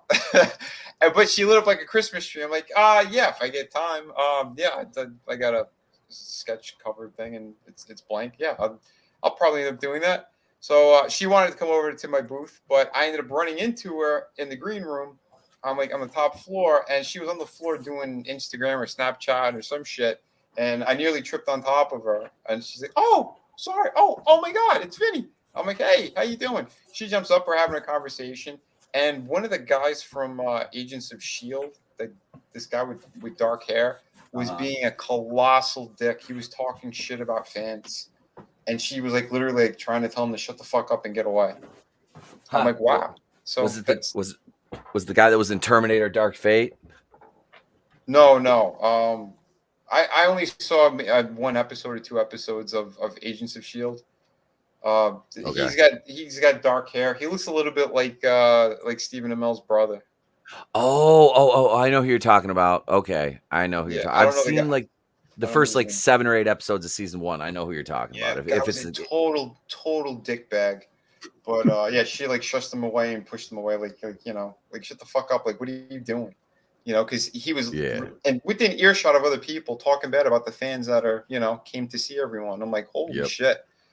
But she was cool as fuck. I got a photo with her too, and she was leaning all over me too because I was where we were on the top floor. She wanted to know where my booth was, and I pointed to it, and she's literally laying on top of me, like following where my finger is pointing, like following like the eye line of where I'm pointing to. I'm like, can I take you home with me? Tonight on Vinny's Patreon, the rest of the story about what happened with him and Haley Atwell. That's right. Send me money. I'll tell you the rest. That's right. We're gonna make some money off these. But he's gonna be like, and then I went home. That's right. That'll be $59.95.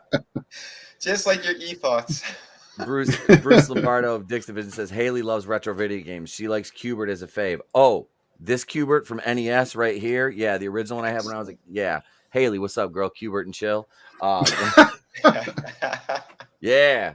But seriously though, that's fucking dope. It's cool to hear that she's actually like a good person too. You know what I mean? Yeah, totally. she has like just seeing her like in interviews and stuff. She has like a kind of like a seems like a warmth about her. So yeah, that's awesome to hear that she's a good person. There's a nice playfulness about her, but I know she's a little more left leaning, but I'll look the other way because she's damn hot. Right, that's it. Some of them, it's just like, you know what? I'm good. I'll turn a blind eye to it. We're gonna do. We have one buy or sell story this evening, and Cleveland, take that shit away. It's buy or sell. Buy or sell. And if you crackers don't like it, you can go to hell. I'm Cleveland. Buy or sell. It's time for buy or sell. Now, speaking of crackers and white trash, Rob Zombie is back on the Munsters set to unveil Finish 1313 Mockingbird Lane. Yay. Right now, we'll scroll through and take a look at these pictures. Hold on. Just scroll enough where you can see his full face. Does he not look like an emaciated AIDS version of Jason Momoa? I was thinking like crackhead meth Kenny Loggins. It looks like he's covered in vines as well. Yeah. Where do the vines stop in his beard? I'm growing my hair out like that. Fuck it. I'm just gonna grow my hair. In my the vines like probably that. start in his pubic area and just crawl up to his face. You took my joke. I'm sorry. Great minds think alike, I guess. Yeah, right. My sketchbook says he's doing a Munsters show. Oh, I know Tony's excited movie. about I this. heard it was A a movie. Tony's excited about this. Oh, it's gonna be awful. Yeah, him and Jordan Peele are in like the same category for me. Yeah, dude. One's all about 70s white trash, and the other one's all about just black everything. They're both racist. Let's they are. Put it out there. Here's the pictures. Yeah. We'll scroll through these. Here's the punk rod's got the jacket, and fucking thing keeps jumping. Fuck you, Movie Web, you cunt. This is here we go and kind of look through these. This is their The house looks good. It is a nice facade, dude. They did a good job with that. Why do I get a feeling it's almost getting like a Tim Burton, Edward Scissorhands vibe? Yeah, that's kind of what I think it'll end up kind of having, that kind of aesthetic to it. Mm-hmm. So my question is with Rob Zombie doing this, I want to know, will this be a trailer park disguised as the Munsters, and is every other word going to be fuck or cunt? I feel like that's where it's going to go. It's inevitable with Rob Zombie. And is his wife going to show her tits? And will we hear the song "Everybody's Fucking in a UFO" in this movie? Yeah. Yes, to all. I'll buy that. I'll buy all of it. Yep. Take my money. What about you, Tony? I sell. I don't watch Rob Zombie movies, so sell.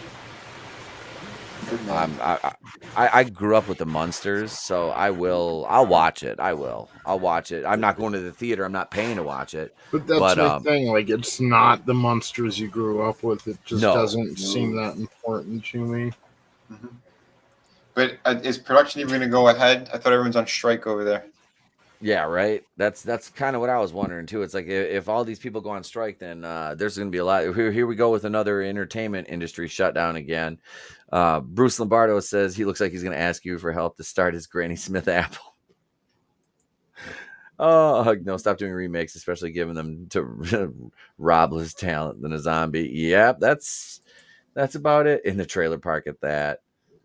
Sell. Says Superfan, fuck that, sell. The Lords of Salem by Rob Zombie gave my nightmares some nightmares. Yeah, I refuse to watch that. Yeah, I didn't see that one either. Yeah. The last ones I think I saw was The Devil's Rejects, one of those fucking stupid things.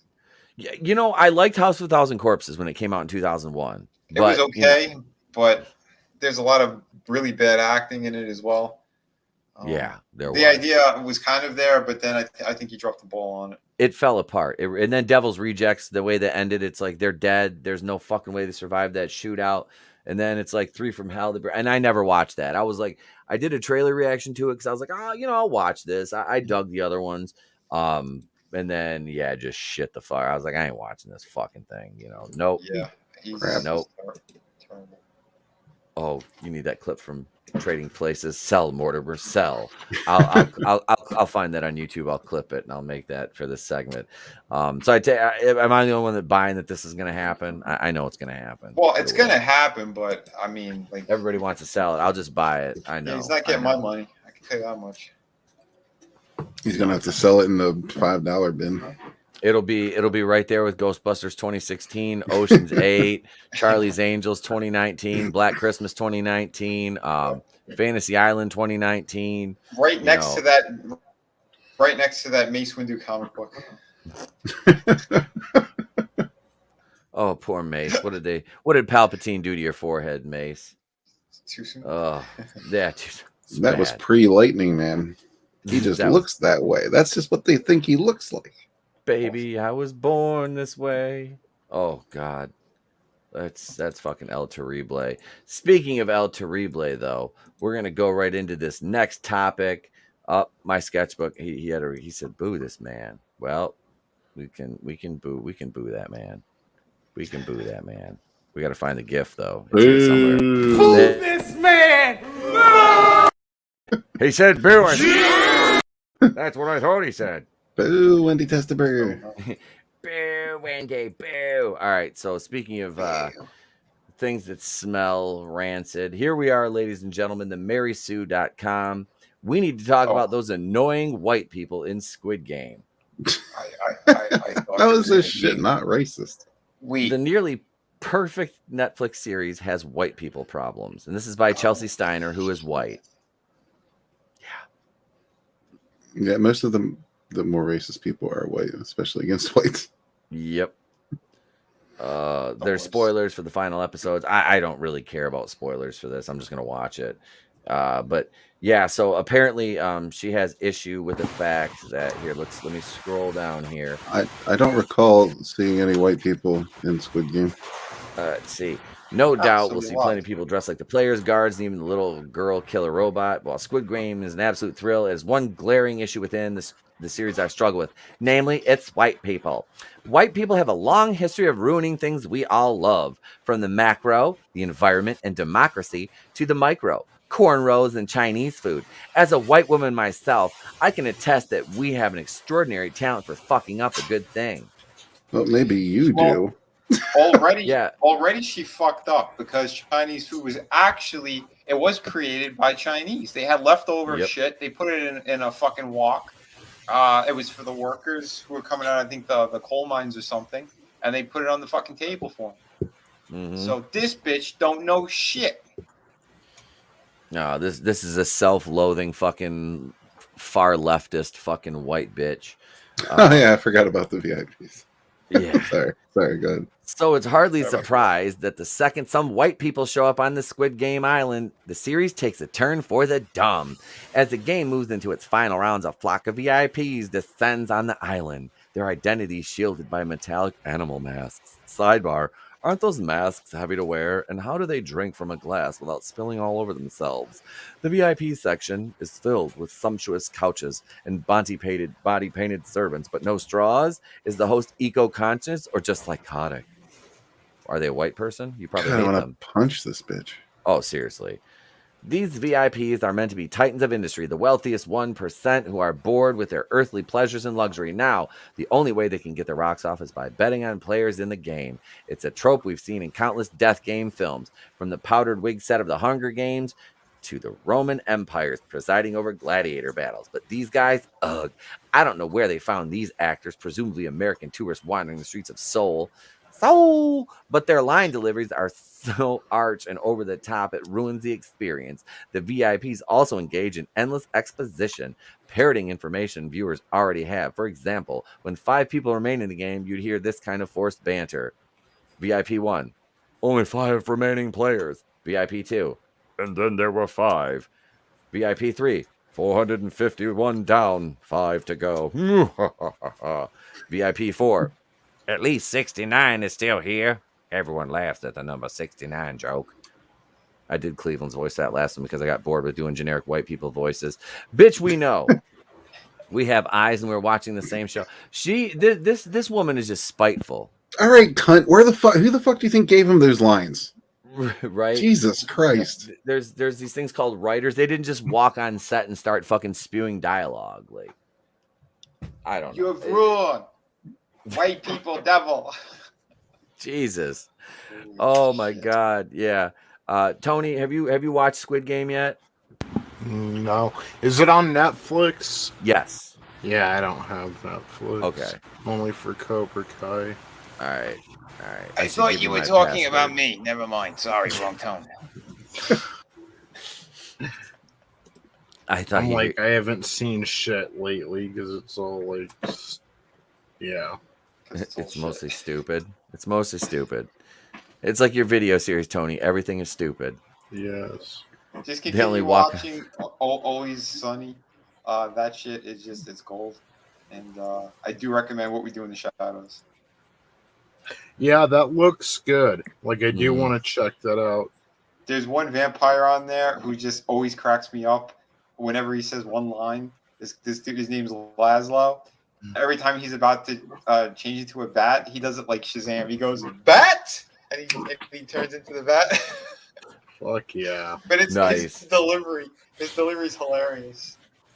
So I need to watch I don't know anything about that, but I know one word. Say what? Bat! And he flies the fuck away. Hail, Night's End. What's going on, brother? Welcome. Welcome, sir. What's up, man? Welcome. What up? We were talking about white people fucking up Squid Game, apparently in the eyes of Chelsea Steiner. And you know what? Chelsea Steiner, she says, you know, I'm white too, so I know that we're bad. We're bad. Yeah, she's just a fucking heifer. I mean, let's be honest. Let's see. Where's Chelsea? Let's see. Here she is right here. This is Chelsea. That's not the button. No, this is not the button I see. Here's Chelsea, our self-loathing. Right there. That's her right there. This is her Twitter, of course. Drinking a Diet Coke, of course. And pronouns. I could put her lips to better use. Right? Look at she's a sex educator, a screenwriter, director of the whatever show this is, the TYCA show, Queer Sex Positive web series. A sex educator. Yeah. Right. Weekend editor at the Mary. She has a YouTube channel, ladies and gentlemen. Oh, no shit. Okay, here we go. I wonder if she talks the way she writes. Now I'm curious. Let's see. I don't have I don't have it in me to fucking. I just. I don't. But you know what? We're here. All right, hang on. Let me go back over here and I'll share the YouTube channel. He's literally going to be showing that video I showed before, the Nan Bear pig. It is. It's going to be Chelsea. She has 201 subscribers. Bless your heart, Chelsea. Bless your heart, girl.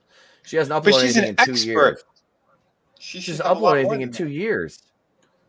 Wow. Let's see. What is this? And she has the link in her bio? Yeah. What the fuck? What is this? Let's see here. If it'll play. I thought sometimes I neglected my channel. I don't know if that's copyrighted music. We have apparel and lingerie, bachelorette and novelty items, condoms and does we'll talk cover like all she that in likes. sex ed training. That's not her, unless she put on a shitload of weight. Like, neither one of them are her, right? Yeah, I mean, if this would be Chelsea Steiner before she got stung by the bee. I mean, it looked like there was a video on the end that just had her on a camera. All right, let's go back. This right here. I think. Let's see. I'm Carolyn Jania, and I'm playing Riley, and thank you, come again. Nope. Okay, maybe not. I have a channel, but I am not on it anywhere. Let's see if she's on this one. Brilliant. Thank you. Come again. No, she's not. She's producing these. She directs this. She doesn't star in it. She's like, I don't star these in this. Oh my God. So that's Chelsea Scott Steiner. There's a taste for you guys. And Kurt Angle knows. No, here's Knight's Head says her breath smells like Diet Coke, shame and nonsense. That's it. I usually go with like sweat and shame, and like Pall Mall cigarettes. But yeah, I think there's probably a speck of pussy in there too. Yeah, she has a YouTube channel. This is stream worthy. She literally has to pick them out of her teeth. Look at My sketchbook says I'd hit it. Chris Fisk, oy vey, that Chicks-a-die isn't fooling anyone. No, it is not. No, it is not. And you know, it's Jewish funny. girls, they're good air conditioning in the balls. Because they never shut the fuck up. Anyway, their noses are so big when they're giving you the head. It's never mind. I was trying to steer away from it, but you took it right back there, and I love you for it. I love you for it. Don't apologize. We need the roadmap sometimes. Don't apologize. I got a mix between a Jewish and a Polish nose. How fucked up is that, right? Look at me. The Fauci documentary dropped from 3% to 2% audience score. They allowed an audience score? Yeah, they finally allowed it. It looks. Yeah, because enough people pointed it out to shame them. They could shame. They couldn't. You couldn't rate. The audience couldn't rate it here. Let's go over. What is it? Just called Fauci? Yep, just called Fauci. And it's got. He's so evil looking. Like this motherfucker is just evil. He's like a Nosferatu with a hairpiece. He's murdered millions of people. I think he could play. What is the fucking I just did that. The Vampire in Salem's Lot. You know what I'm talking about? 91% critics, fucking 2%. Let's see what these. Let's see. 91% top critics, 94%.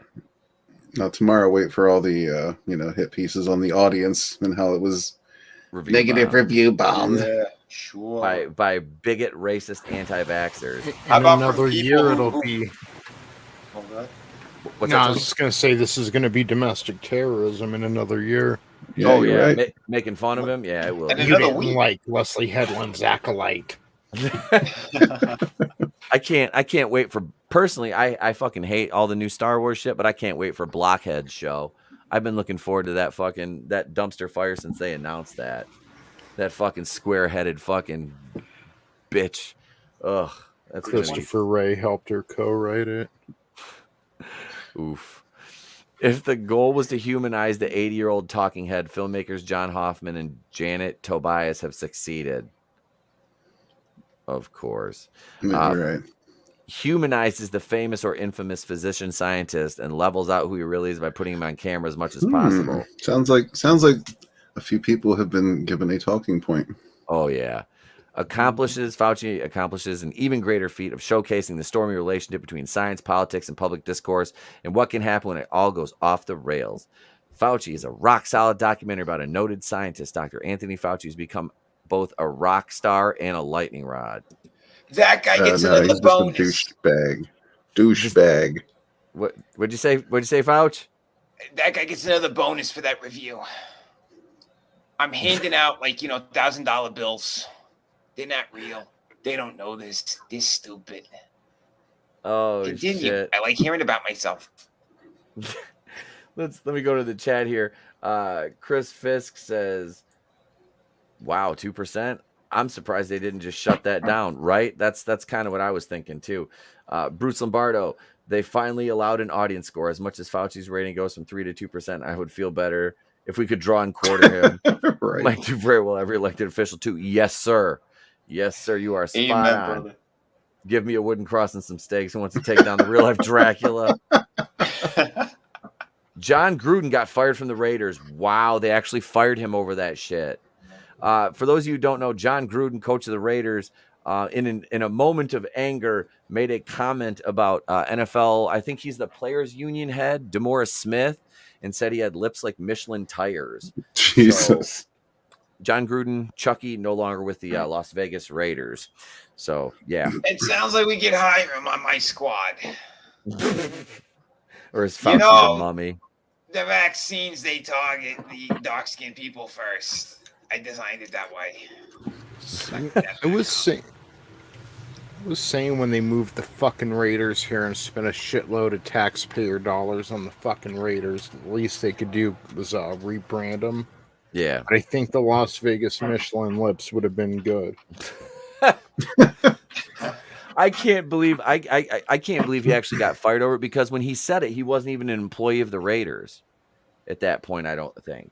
That doesn't matter. Unless doesn't you're matter. James Gunn.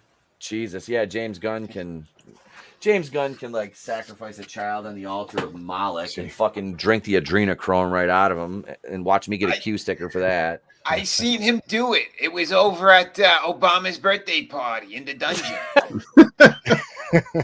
All those Lots of pizzas little- came in from Chicago.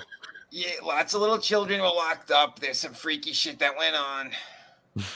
You know, And Kevin Fauci was the Spacey. only white person allowed inside. That's like Kevin Spacey. And Kevin Spacey.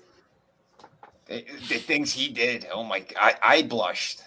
And I murdered thousands and millions of hundreds of people.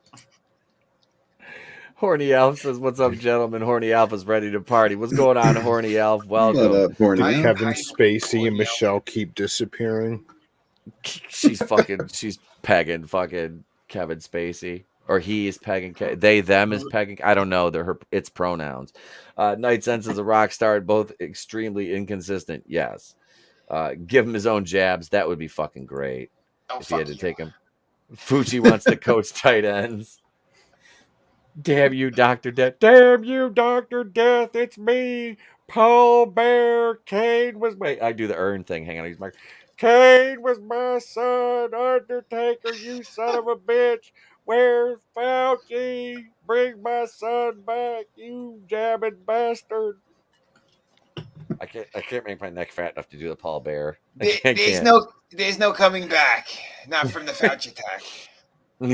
There ain't no coming back from the Fauci. You know, during that party, we were high on cocaine and adrenochrome, and we decided, what if we merged human DNA with pig DNA? And we came up with something special. It's Man Bear Pig, the Las Vegas baby daddies. That's like, what's his name? Antonio Cromartie used to play for the Jets. He had 9 baby mamas, I think it was. 9 baby mamas. AIDS. AIDS. He probably got that too. I'm not gonna lie.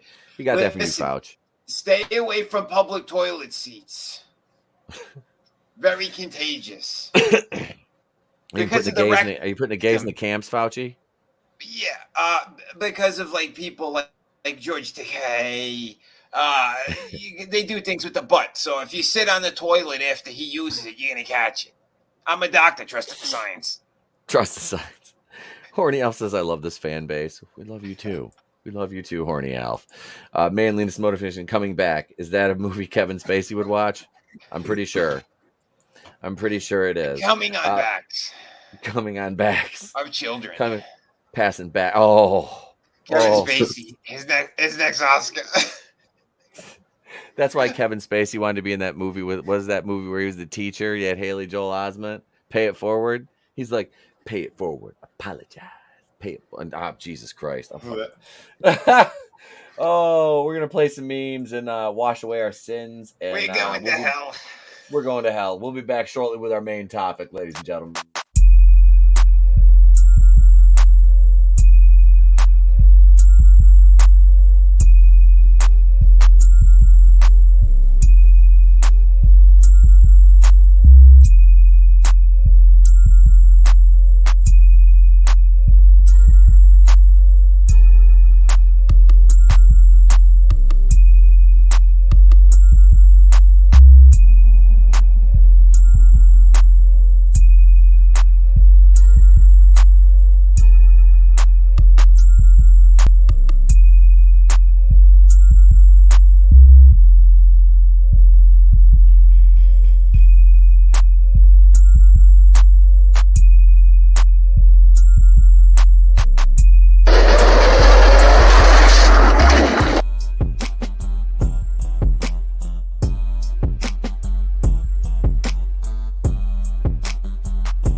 So I'm in a store, I walk up to the checkout line to pay, of course, have my mask on. The guy in front of me, big old bald-headed redneck looking dude, no mask, of course. I'm standing there minding my own business, and he turns around and is like, "There's another sheep." And my automatic response, like without even thinking, was to stand there and go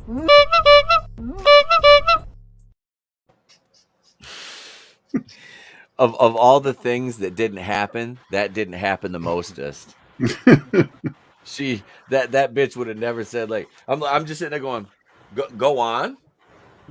You wonder what the people actually look like in real life who tweet out on, that their 3-year-old kid recited the Constitution to Donald Trump in a McDonald's drive-through, and that's them.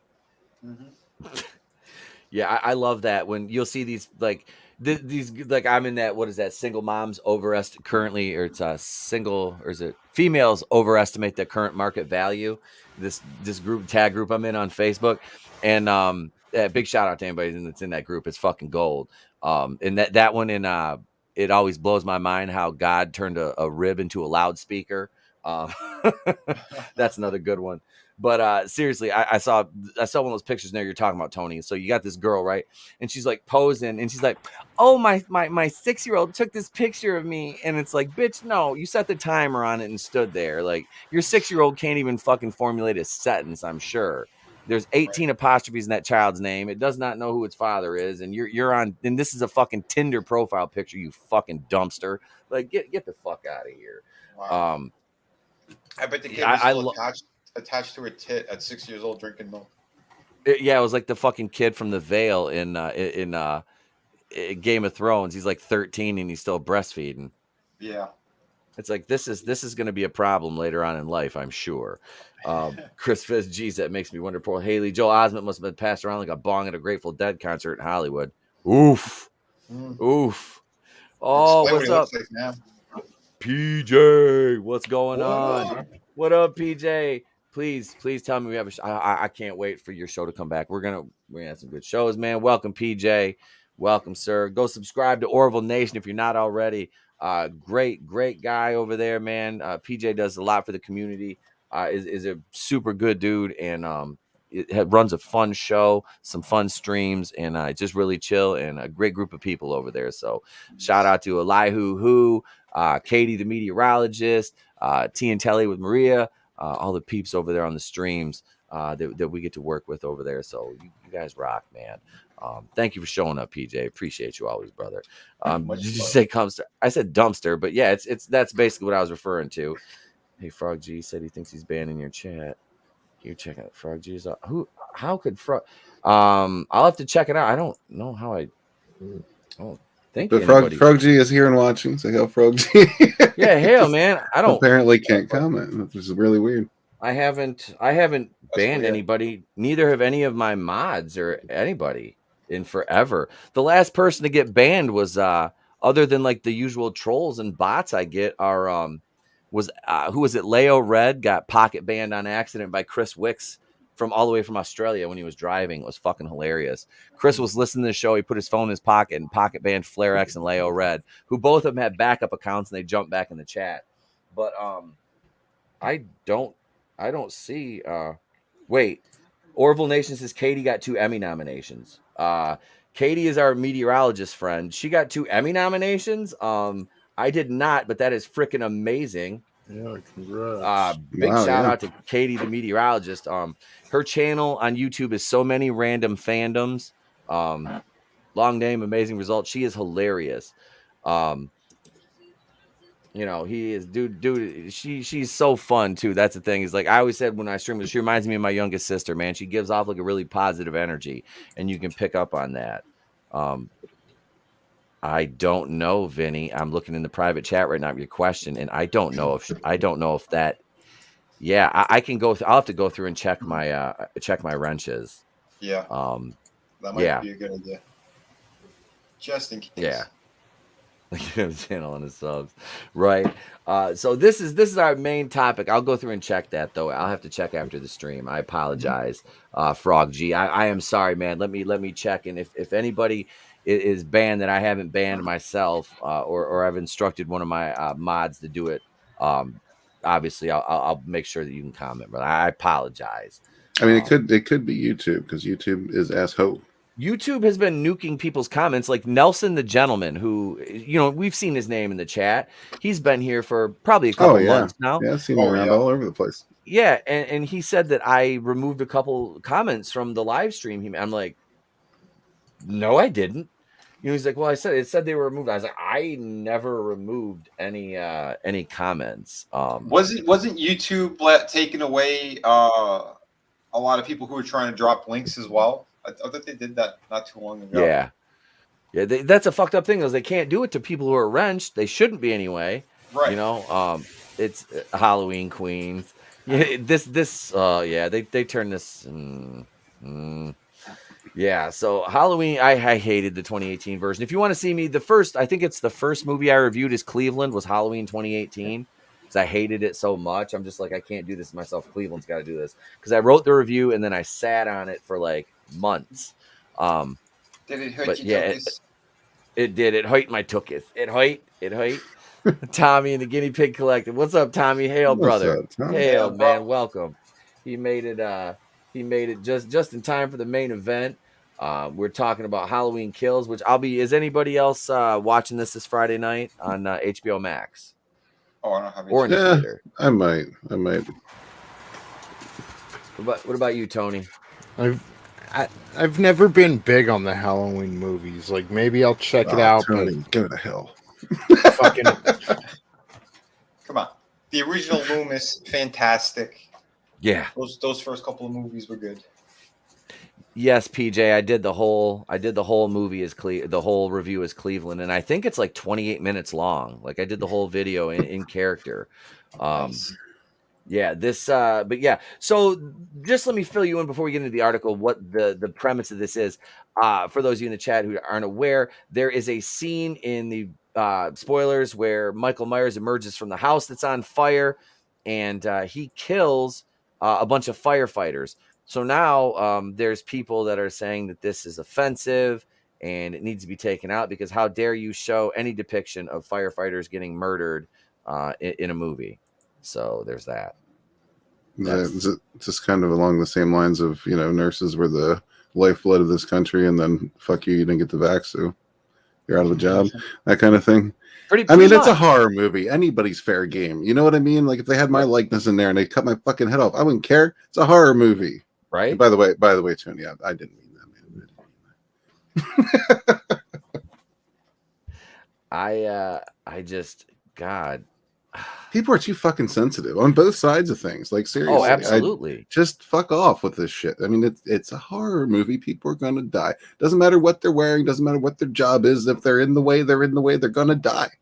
Yeah. Mm-hmm. The thing to me that made no sense in the fucking trailer is why is now he's hunting the original survivors of the original movie. Like, it's retarded. And he's just working his way to get back to his home. Okay. And what's he going to do in the home? Play with himself. Does he want to live as a woman, like, with fucking house cats? Like, someone explain that to me. Michael Myers is the kind of guy that's going to sit in the same chair that his sister was sitting in when he knifed her and whack off. He just is. He's the ultimate stalker. He's a fucking creep, man. At heart, he's a creep. Right. Yeah.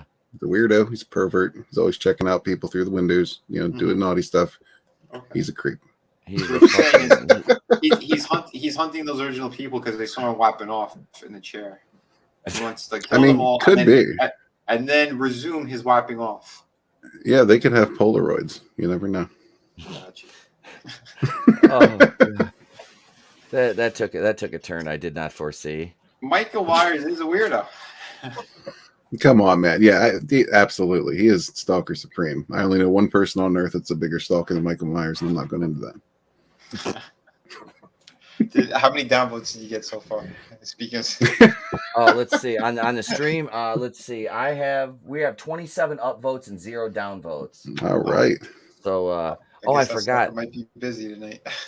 I reviewed the Invisible Woman or Invisible Man with that tired looking bitch from Handmaid's Tale. Oh God, Elizabeth Moss. That movie was awful. It was. I took that one on. It's Cleveland. Let's see, what else did I do? I'm looking here. We got I love the movie Avenging Force, but I reviewed that as Cleveland just for fun.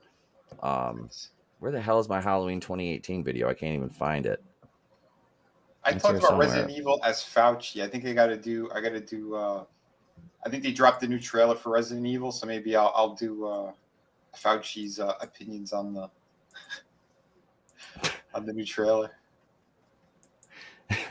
Here's before we get in this article, I'm gonna shameless acts of self promotion. If you want to see me do this, here you go. I'll play a couple seconds, just give you the teaser. Here's the my Halloween 2018 review as Cleveland Brown. And I decided to review it because I hate it. Now, I reviewed Avenging Force, the story of Matt Hunter killing those evil pentangle racist bastards, because I love that movie, and I love Matt Hunter. But Halloween 2018, I hated as much as Glenn Quagmire, and he slept with my wife Loretta. Well, I don't want to delay it. Let's get on to this garbage, because here's my 2018 Halloween review from Steuben, Virginia. I'm Cleveland Brown. There you go. If you want, Cleveland sounds so depressed there. Oh, trust me, it was an exercise in futility. Like I said, I wrote that shit, scripted it out, and like just sat there, let it sit there for months and months and months. I'm just like, I'm not gonna fucking do anything with this. I hate this fucking movie. I do not want to relive the horrors of writing this review. And then I did, and I'm like, you know what? That'd be a good movie for Cleveland to review. Let me acknowledge the chat here real quick. Oh God. Let me see here. What do we got? Parrot Head says, who's a bigger stalker, Michael Myers or Freddy? Michael Myers. I got the correct answer in the private chat. In the Flare chat. Flare X, I can change my Flare X is the pocket got pocket banned. Hail Frankie knows Jeopardy is rigged, he says. Oh my God, yeah. I saw that on Twitter. Yeah, that's pretty hilarious. Oh, Chris, you ordered a shirt off the off of the Teespring. Well, that's a couple I've sold now. Well, L'chaim, thank you. Nice, man. All right. Yeah. We're gonna be. I'm working on. I got to get a hold of one of my people to get some new designs made. I'm adding stuff. So yeah, I love it. I love it. Thank you, man. Thank you. I appreciate it. Spank the Monkey review. That is. Listen, Tommy, you and your guinea pigs. Oh God. But so let's get into this article a little bit here. The horror slasher subgenre is always looking for new ways to unleash their carnage. Slasher audiences enjoy when the movies include inventive kill sequences. Halloween killer Michael Myers' chef knife is his iconic weapon, but his brutality has only increased in modern installments. Halloween Kills promises much more brutal kills, but one up-and-coming firefighter has created a petition to remove one violent sequence in particular. The Halloween Kills trailer. So yeah, it shows him killing a bunch of firefighters, which Michael Myers kills everybody. He kills nobody's complaining about him killing a whole police station full of cops like 3 or 4 times over. That's not a problem. That's fine. He wiped out all the nurses in an entire hospital. That's okay. Uh-huh. But firefighters is where we draw the line. Yeah. Right? Well, again, we know what's going on. Yeah, fuck the nurses and doctors at the moment, right? Hey, look, I think the guy that started the petition actually made news today. Check this out. All right.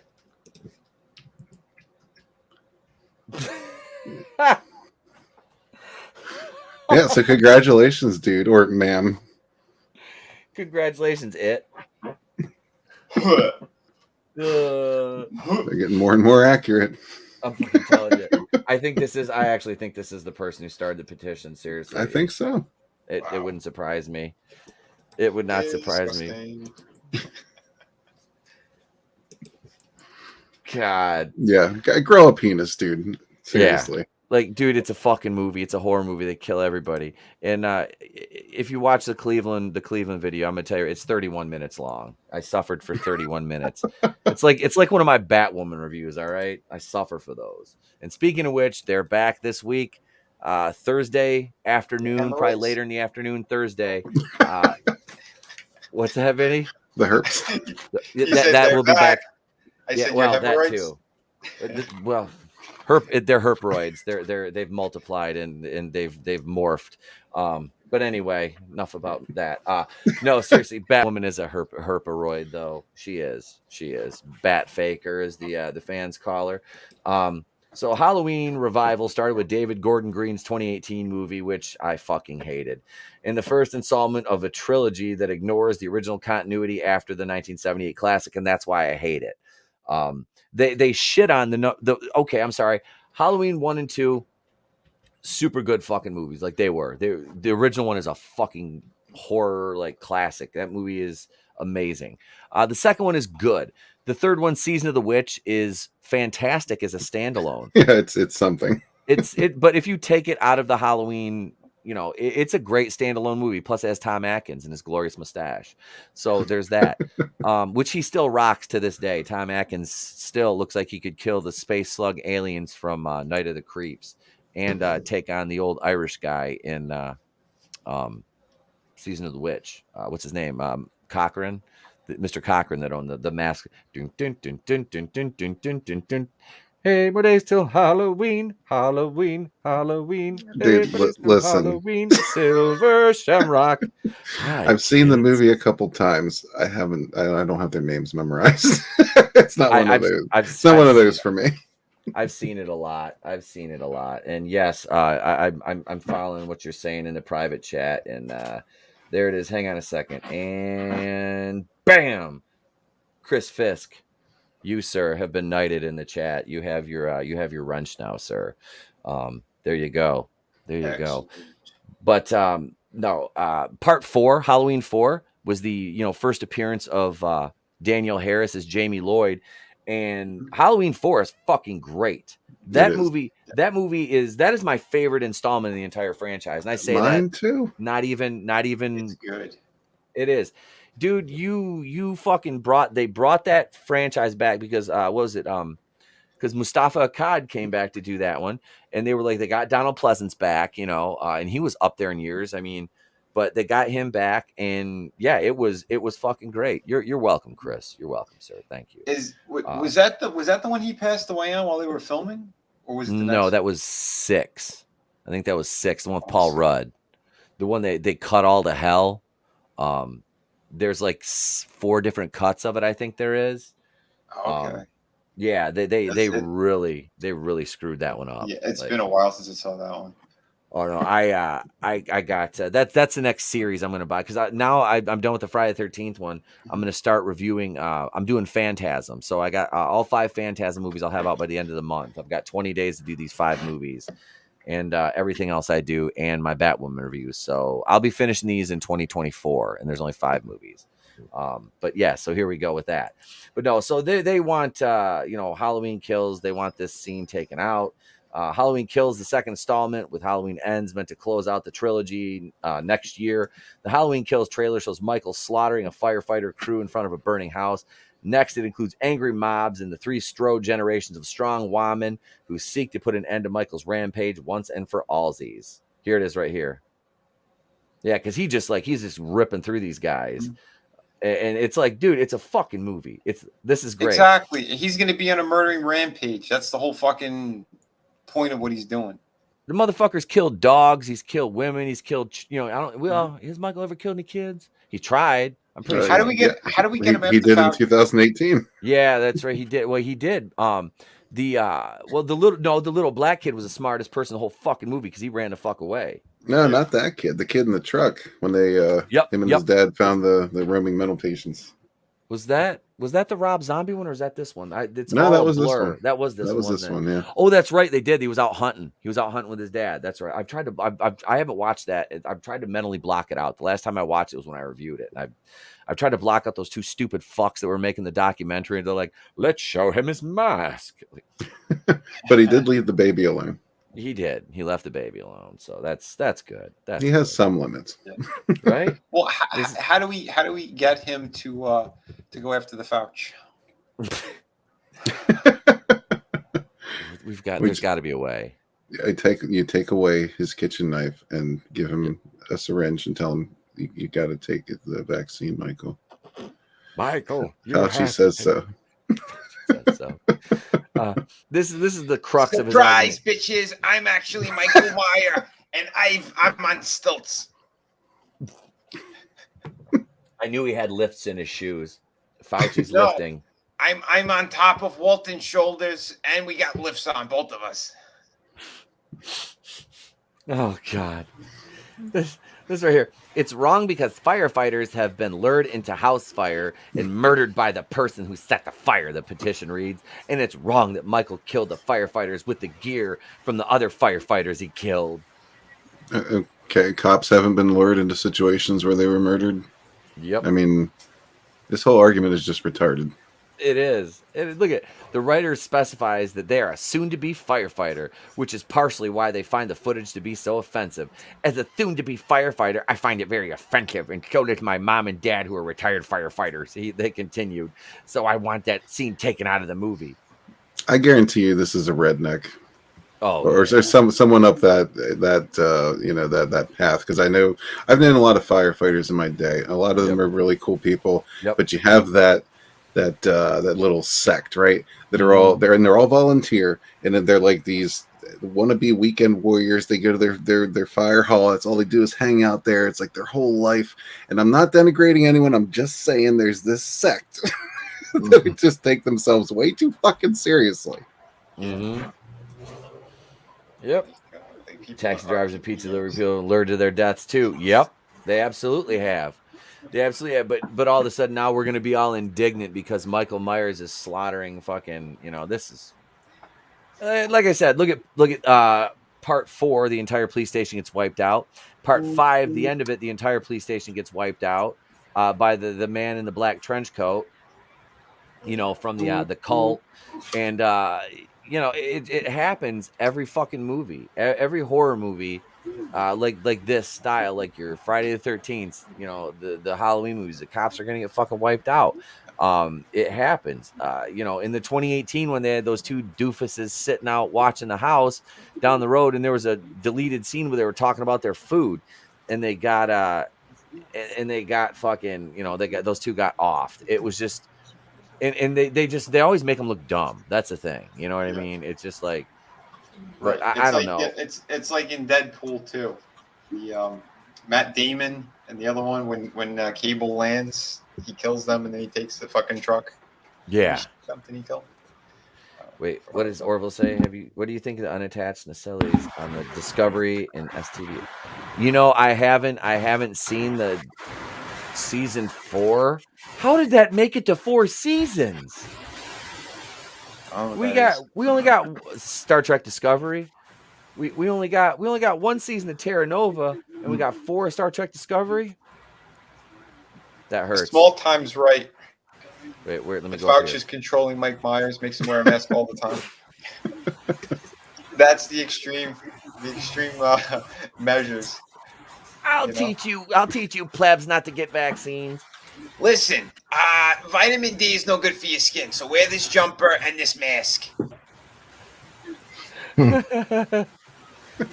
Because Mikey Burnham is the bestest ever. Well, hang on a second. We heard Star Trek Discovery. You know who's going to show up now? You know who's going to show up now? Greetings, you men and gentlemen. It is I, future ruler of Michigan, with my fluffy kitty, Mr. Beans. It is I, Doomtep. And I have some news for you, ladies and gentlemen. I like his mask. Yes. More masks. Yes. It has a filtration system. It's quite intricate. I got it at Party City. But no, I speak of Star Trek Discovery. Yes, Pecker Spock is back, and so is the bestest ever, Mikey Burnham. But my friends, even more important than all of that is the fact that Kathleen Kennedy, one day, at some point in time of her choosing, will quit. She won't be fired. They won't fire women. My sources on Reddit, my sources inside Lucasfilm tell me this. Until next time, Doomtep bids you adieu.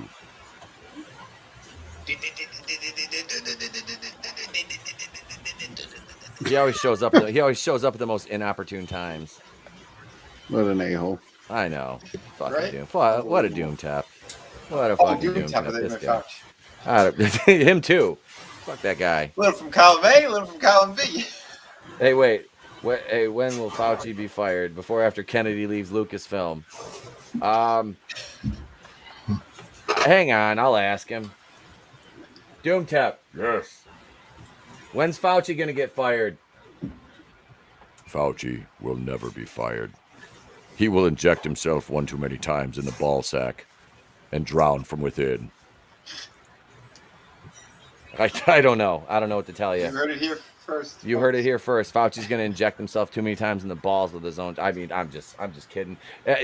Please don't inject yourself in the nuts with anything unless your name is Anthony Fauci. Other than that, consult. What about ivermectin? Could you inject that into your? Wait, I'm the doctor here. I'm asking the wrong questions. Yeah, no. Get your prayer candles. DrDeath.com. Fuck that guy. Infowars.com. Oh God. So all right. I'll be watching this. I'm gonna watch this Friday night. What I'm gonna do is I'm gonna watch it earlier in the day, and then I'll watch it and get drunk and watch it because I want to watch the movie first. You know what I mean? And actually like be able to hear it, because it's different when you do like a watch party for a movie like that. You know, you can't really catch all the dialogue. But yeah, I'm gonna check it out. It's gonna be shite. I guarantee this movie's gonna be absolute shite. Like I don't have any sort of positive optimism for this at all. As a doctor, I can tell you right now, the best way to watch that film is with a whole tub of Activia next to you.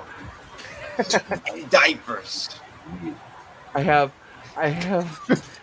one more article, and I want to close out the night with this because it's a fun one. And I got called negative on a video, and I was laughing, and the comments like, "You're just a negative person." I'm like, okay, that's cool. But let's take a look at this. The 20 hardest games for the original NES console. This was updated a couple days ago, so they've changed their ranking. So Teenage Mutant Ninja Turtles is up top here. Which that one is. I think Ghosts and Goblins is going to be number one. The original Ninja Turtles game was a bitch. That thing was. That was tough, man. That game was fucking hard. That's what she said. I know. Wait, Fauci said it's safe to go trick or treating on the news today. I put special little syringes into every piece of chocolate. Number 2, Ghosts and Goblins. Oh, I thought it would have been higher. Right? Let's see what else we got. Battletoads coming in at number 3. Oh, yeah, that was kind of a bitch too. Yeah. Silver Surfer number 4. I don't think I played this one, but I think it's on my NES Classic. I want to check it out now, so I can throw the controller. Mega Man number 5. Wait, Mega Man wasn't that hard. Yeah, Mega Man was easy. Shouldn't Silver Surfer be easy because like he's got cosmic powers that are like stronger than almost anyone's? Right? Shouldn't One would think. I never played that one. I never played. I'm trying Silver to. Surfer. I can't recall. That image looks very familiar, so I think I might have come across it at some point, but I don't remember the gameplay. Right. Okay, if more people had played Silver Surfer, it would probably be the consensus toughest game in NES history. Surely this game is basically impossible. For whatever reason, the people who made this game based on the Marvel character decided that you have to be perfect. If you're hit once by a constant barrage of enemies in your face, you have to start the whole game over every single time. Fuck that. I'm never going to play that. Holy shit. Yeah, no. Punch-Out, number 6. That was tough at first till you learn the rhythm, but yeah, that's a fun game to play. Yeah, some of them got tougher up the scale, but yeah, once you get the rhythm down, you're pretty good. Bart versus the Space Mutants. I don't remember this one. I don't think I ever played this. I have played it, just not a lot. I don't remember. I don't remember that one. Castlevania 3, Dracula's Curse. My favorite one out of the 3. I think there was the 3 on NES was the second one, Simon's Quest. I spent the most time playing that one.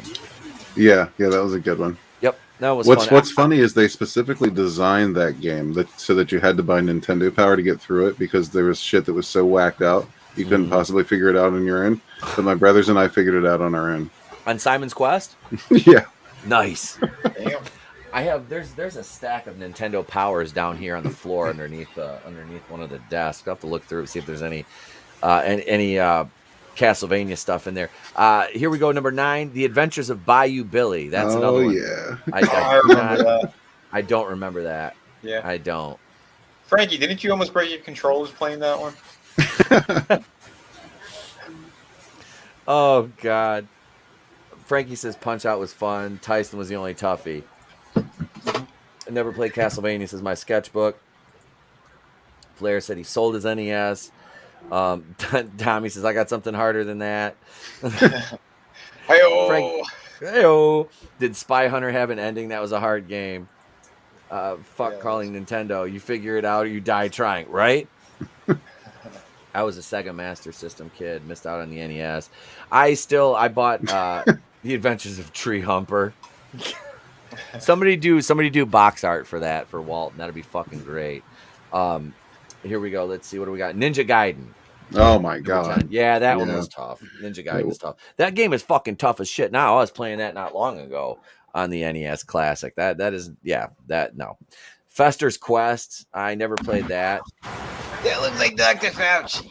I was gonna say that isn't that Fauci?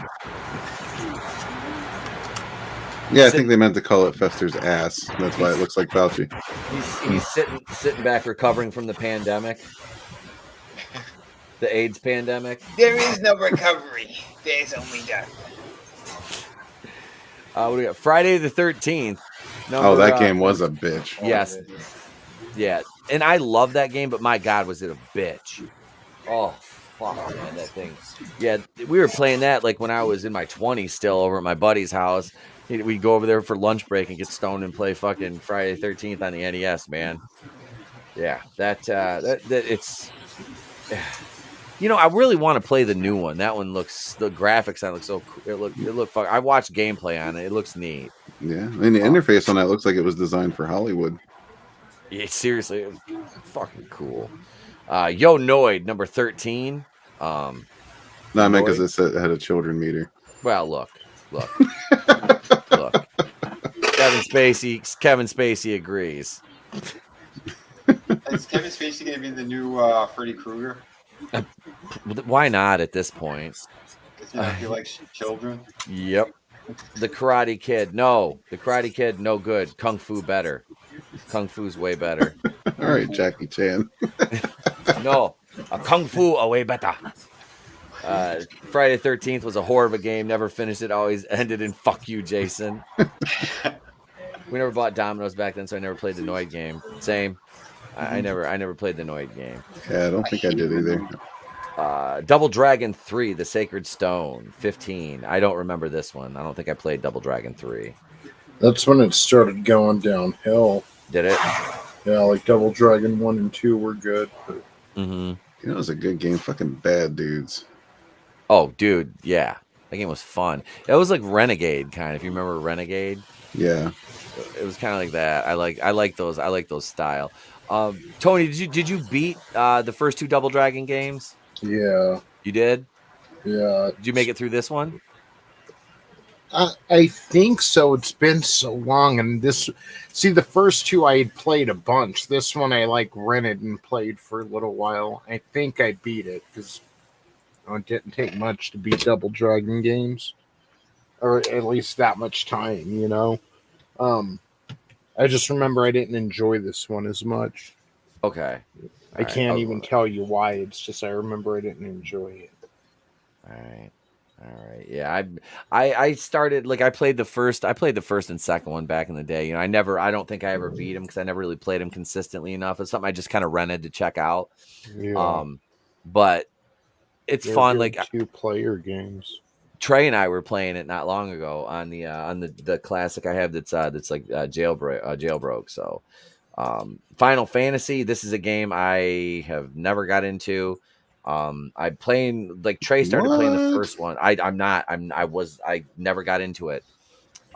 He started playing it on the NES Classic, and I was like, okay. And I'm like, this is gonna take some serious time to get involved in this whole thing. I'm like, I don't have the effort for this, right? I don't have the energy for this right now. Yeah. I only played one Final Fantasy game, and that was Final Fantasy X. Okay. I didn't think it was that hard. Yeah, I couldn't do it. But you're a D&D guy, right? Does it help, like, knowing that kind of stuff too? Well, I mean, that was before my D&D days, really. That was kind of right around the time I was starting to get into it. Okay. I wouldn't say it doesn't correlate that well. It's you kind of got to be a Final Fantasy guy to get down with the Final Fantasy games, I guess. Oh, I thought maybe it was a I mean, little bit. the later ones did get simpler, but not like simple, but I don't know. I didn't think the first one was that bad. Okay. All right. Just kind of had to pair up the right group. Yeah. Is this the flight simulator that the 9/11 guys were? I think fucking Top Gun refueling was a pain in the ass. Oh yeah, and just fucking landing half the time. Like, holy fuck! Do you know how many times I fucking crashed and fucked up trying to refuel? Like, yeah, this it was like, yeah, shooting other planes down wasn't that bad. It was the refueling and the landing, like you guys said, that was the bitch part of it. I have the big like arcade style like Nintendo joystick. And that's what I used to use for this when I played this game. 2 hands, baby. Yep. It was a fucking bear. No, I could never really master bear nerd fun. Anytime you say bear, I gotta do that. It's a shameless plug, but we're fine with it. Right. Our rogue brethren. But yeah, this game was a bitch. What else we got? Blaster Master. Another one to the quality but too hard category. Some call Blaster Master one of the best NES games, but even those fans will admit it's immensely difficult. You have to beat the game in one sitting, but they don't make it easy on you, all because this protagonist followed his frog down a hole and met some radioactive mutant monsters. Number 19, Contra. Yeah. Do you know the famed code?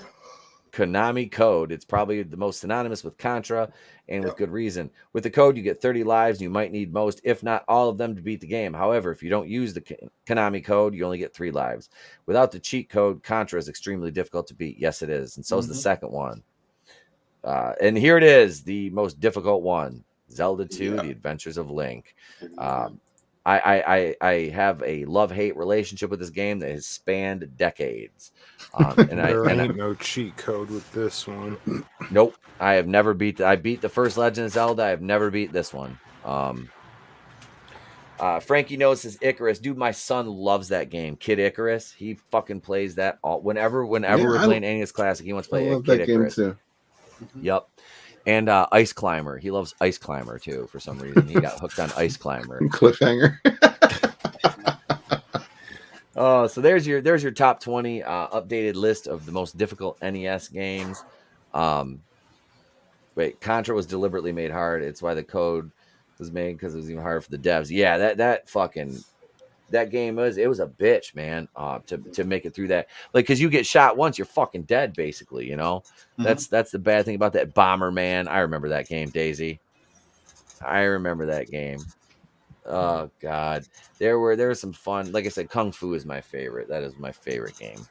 But so thank you all for joining us. We've been going for 240. It's 11:20, and all the other numbers I can throw out. But I thank you guys in the chat. Frank, is my sketchbook 340. Tommy the Guinea Pig Collective. Daisy Divine. Flair X. Old school name showing up. Love to see that, brother. Welcome back. Said Tommy. Who else we have? Chris Fisk is here. One of our new mods. What About was up in the house. Keely Chow, of course. Let's see. Just Tina Bojan. PJ from Orville Nation. Doomtep was here. Small Time. Superfan Adam Shawhan, of course. Let me keep scrolling here. I don't want to miss anybody. I'm gonna say Zacharat 315, even though I didn't see his name, because every time he's here, I miss his name for some reason, because he'll comment and then he's probably like working and lurking or something. So, who else? Manliness and Motivation. Wes. Horny Alf was up in the house. So thank you all.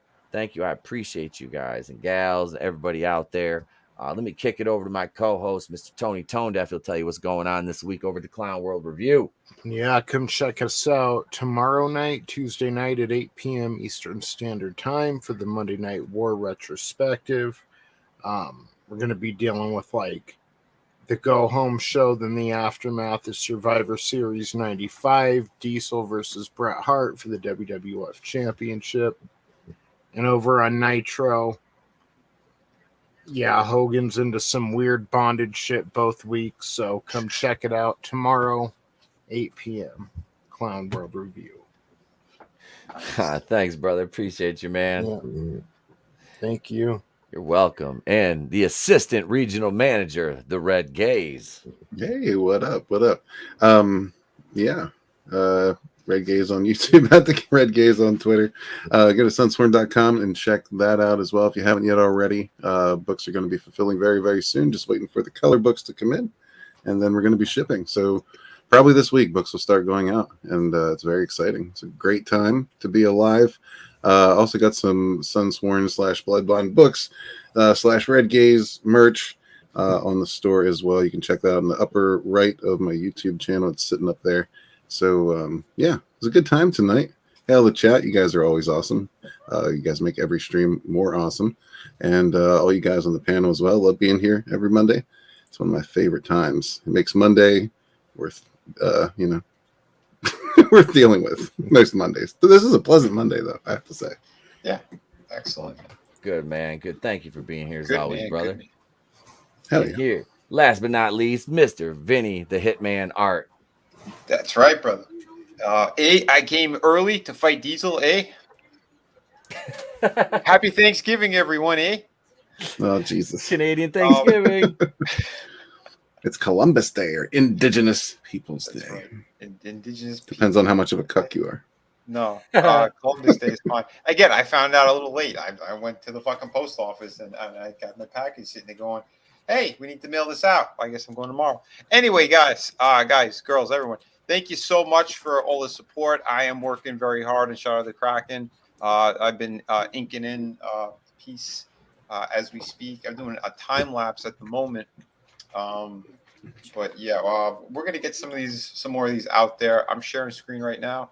If you're around, Yep. Yeah, I am. I'm right here, brother.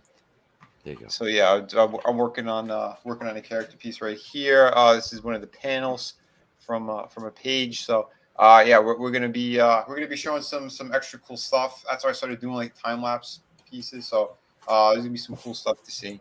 But yeah, guys, shout out to Kraken, available coming soon. I'm gonna try to get it done for the end of the year, but if not, it might bleed into early 2022. But please continue to support my projects if you could. Through the Woods, City of Venus, art books, those all still ship. So yeah, you put an order in. Like literally, I'm running to the post office again tomorrow. It better be open. But yeah, and my YouTube channel is doing great. I'm pretty much there with the hours. I'm like maybe 60 hours away, and I think I have 117 subscribers. 917 subscribers. All right. So I'm right there. I'm ready to grab that 1K. If you guys can get me there, that'd be fantastic. Let's try to get monetized very soon, please. Yes. Thank you, everyone. Yes, dude. Thank you, man. And yeah, we're all looking forward to Shadow of the Kraken and more Sunsworn. And Trey is here. He woke up. Say hi to everyone. Say hi to you. Look at you got Fire Turkey. You got Vinny and Red. Go ahead and say hi. Hi. Hey, What up, buddy? What's up, bro? He's pointing at Tony. He's growling. Okay, easy. Trey, he said Fire Turkey.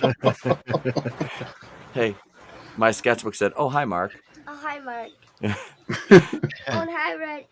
Diarrhea, cha-cha-cha. Diarrhea. What's up, Trey, my man? Hope you're having a good night, Why are buddy. you meowing at me? The heifer's behind us meowing. And if you want to get it close. No, don't pick him up. Oh, Jesus, help me, Rhonda. He's got his green Minecraft pajamas on, so they look see-through, and now he's got the cat.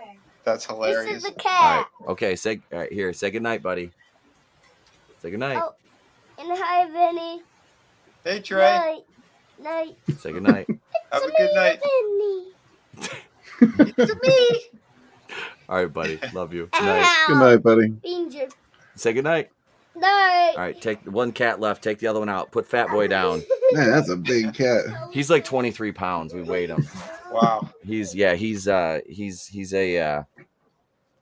right, buddy. Good night. All right. See ya. He because we're like, I picked the dog up and I'm like, she hasn't gained any. She's like 25, 26 pounds. I picked the cat up. I'm like, and I picked her up again. I'm like, oh my God. So I went and got on the scale. What's up, buddy? What'd you forget? Oh, I love you, baby. Good night. Good. All right. he growls at Tony again and says, Jesus. All right, buddy, go to bed. All right. He's getting ready to wrestle. Oh, he Fire is. turkey. Did your cat get in your pre-workout? He's a lion. Yeah, he got into the weight gain 4,000. He's like Cartman. He's like, I'm bulking up. All right, I want to share the screen before I do my outro. What? Tell him I got into the show that with the dragons. Oh yeah, Trey watches. Trey gets to watch the dragon scenes from Game of Thrones, and that's about it.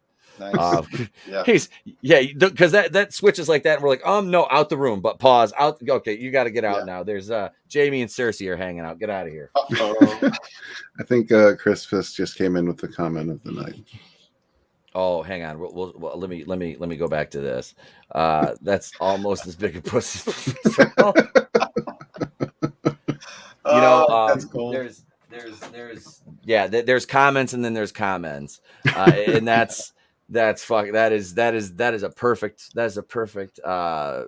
cherry on top of the show tonight. And here's our girl meteorologist Katie. So she was nominated for 2 broadcast Emmys. Didn't win, but she's nominated. She's like 25 years old, so nothing but room to go and win some awards. So big shout out to Katie. She is such a cool person, and congrats, Katie. Yeah, just a warm, caring individual. I'll retweet this absolutely. So yeah, she's awesome. So we love the hell out of Katie. She's a good kid. Yeah, she's auditioning for Survivor too, which is fucked up because that show went woke now. Woke Survivor. How the hell does Survivor go? I don't have another hour to explain it. I don't. But let's see. So you guys, the rest of the week for me, tomorrow I'll probably do a single release video. I'll start working on the Phantasm Part 1 review by Wednesday and have that out Saturday for you guys. Because I'm going to do some pop culture news videos for the week. Tomorrow I'll be on Supreme Heretics channel at 6:40 Eastern with Drew and the rest of the rogues over there hanging out.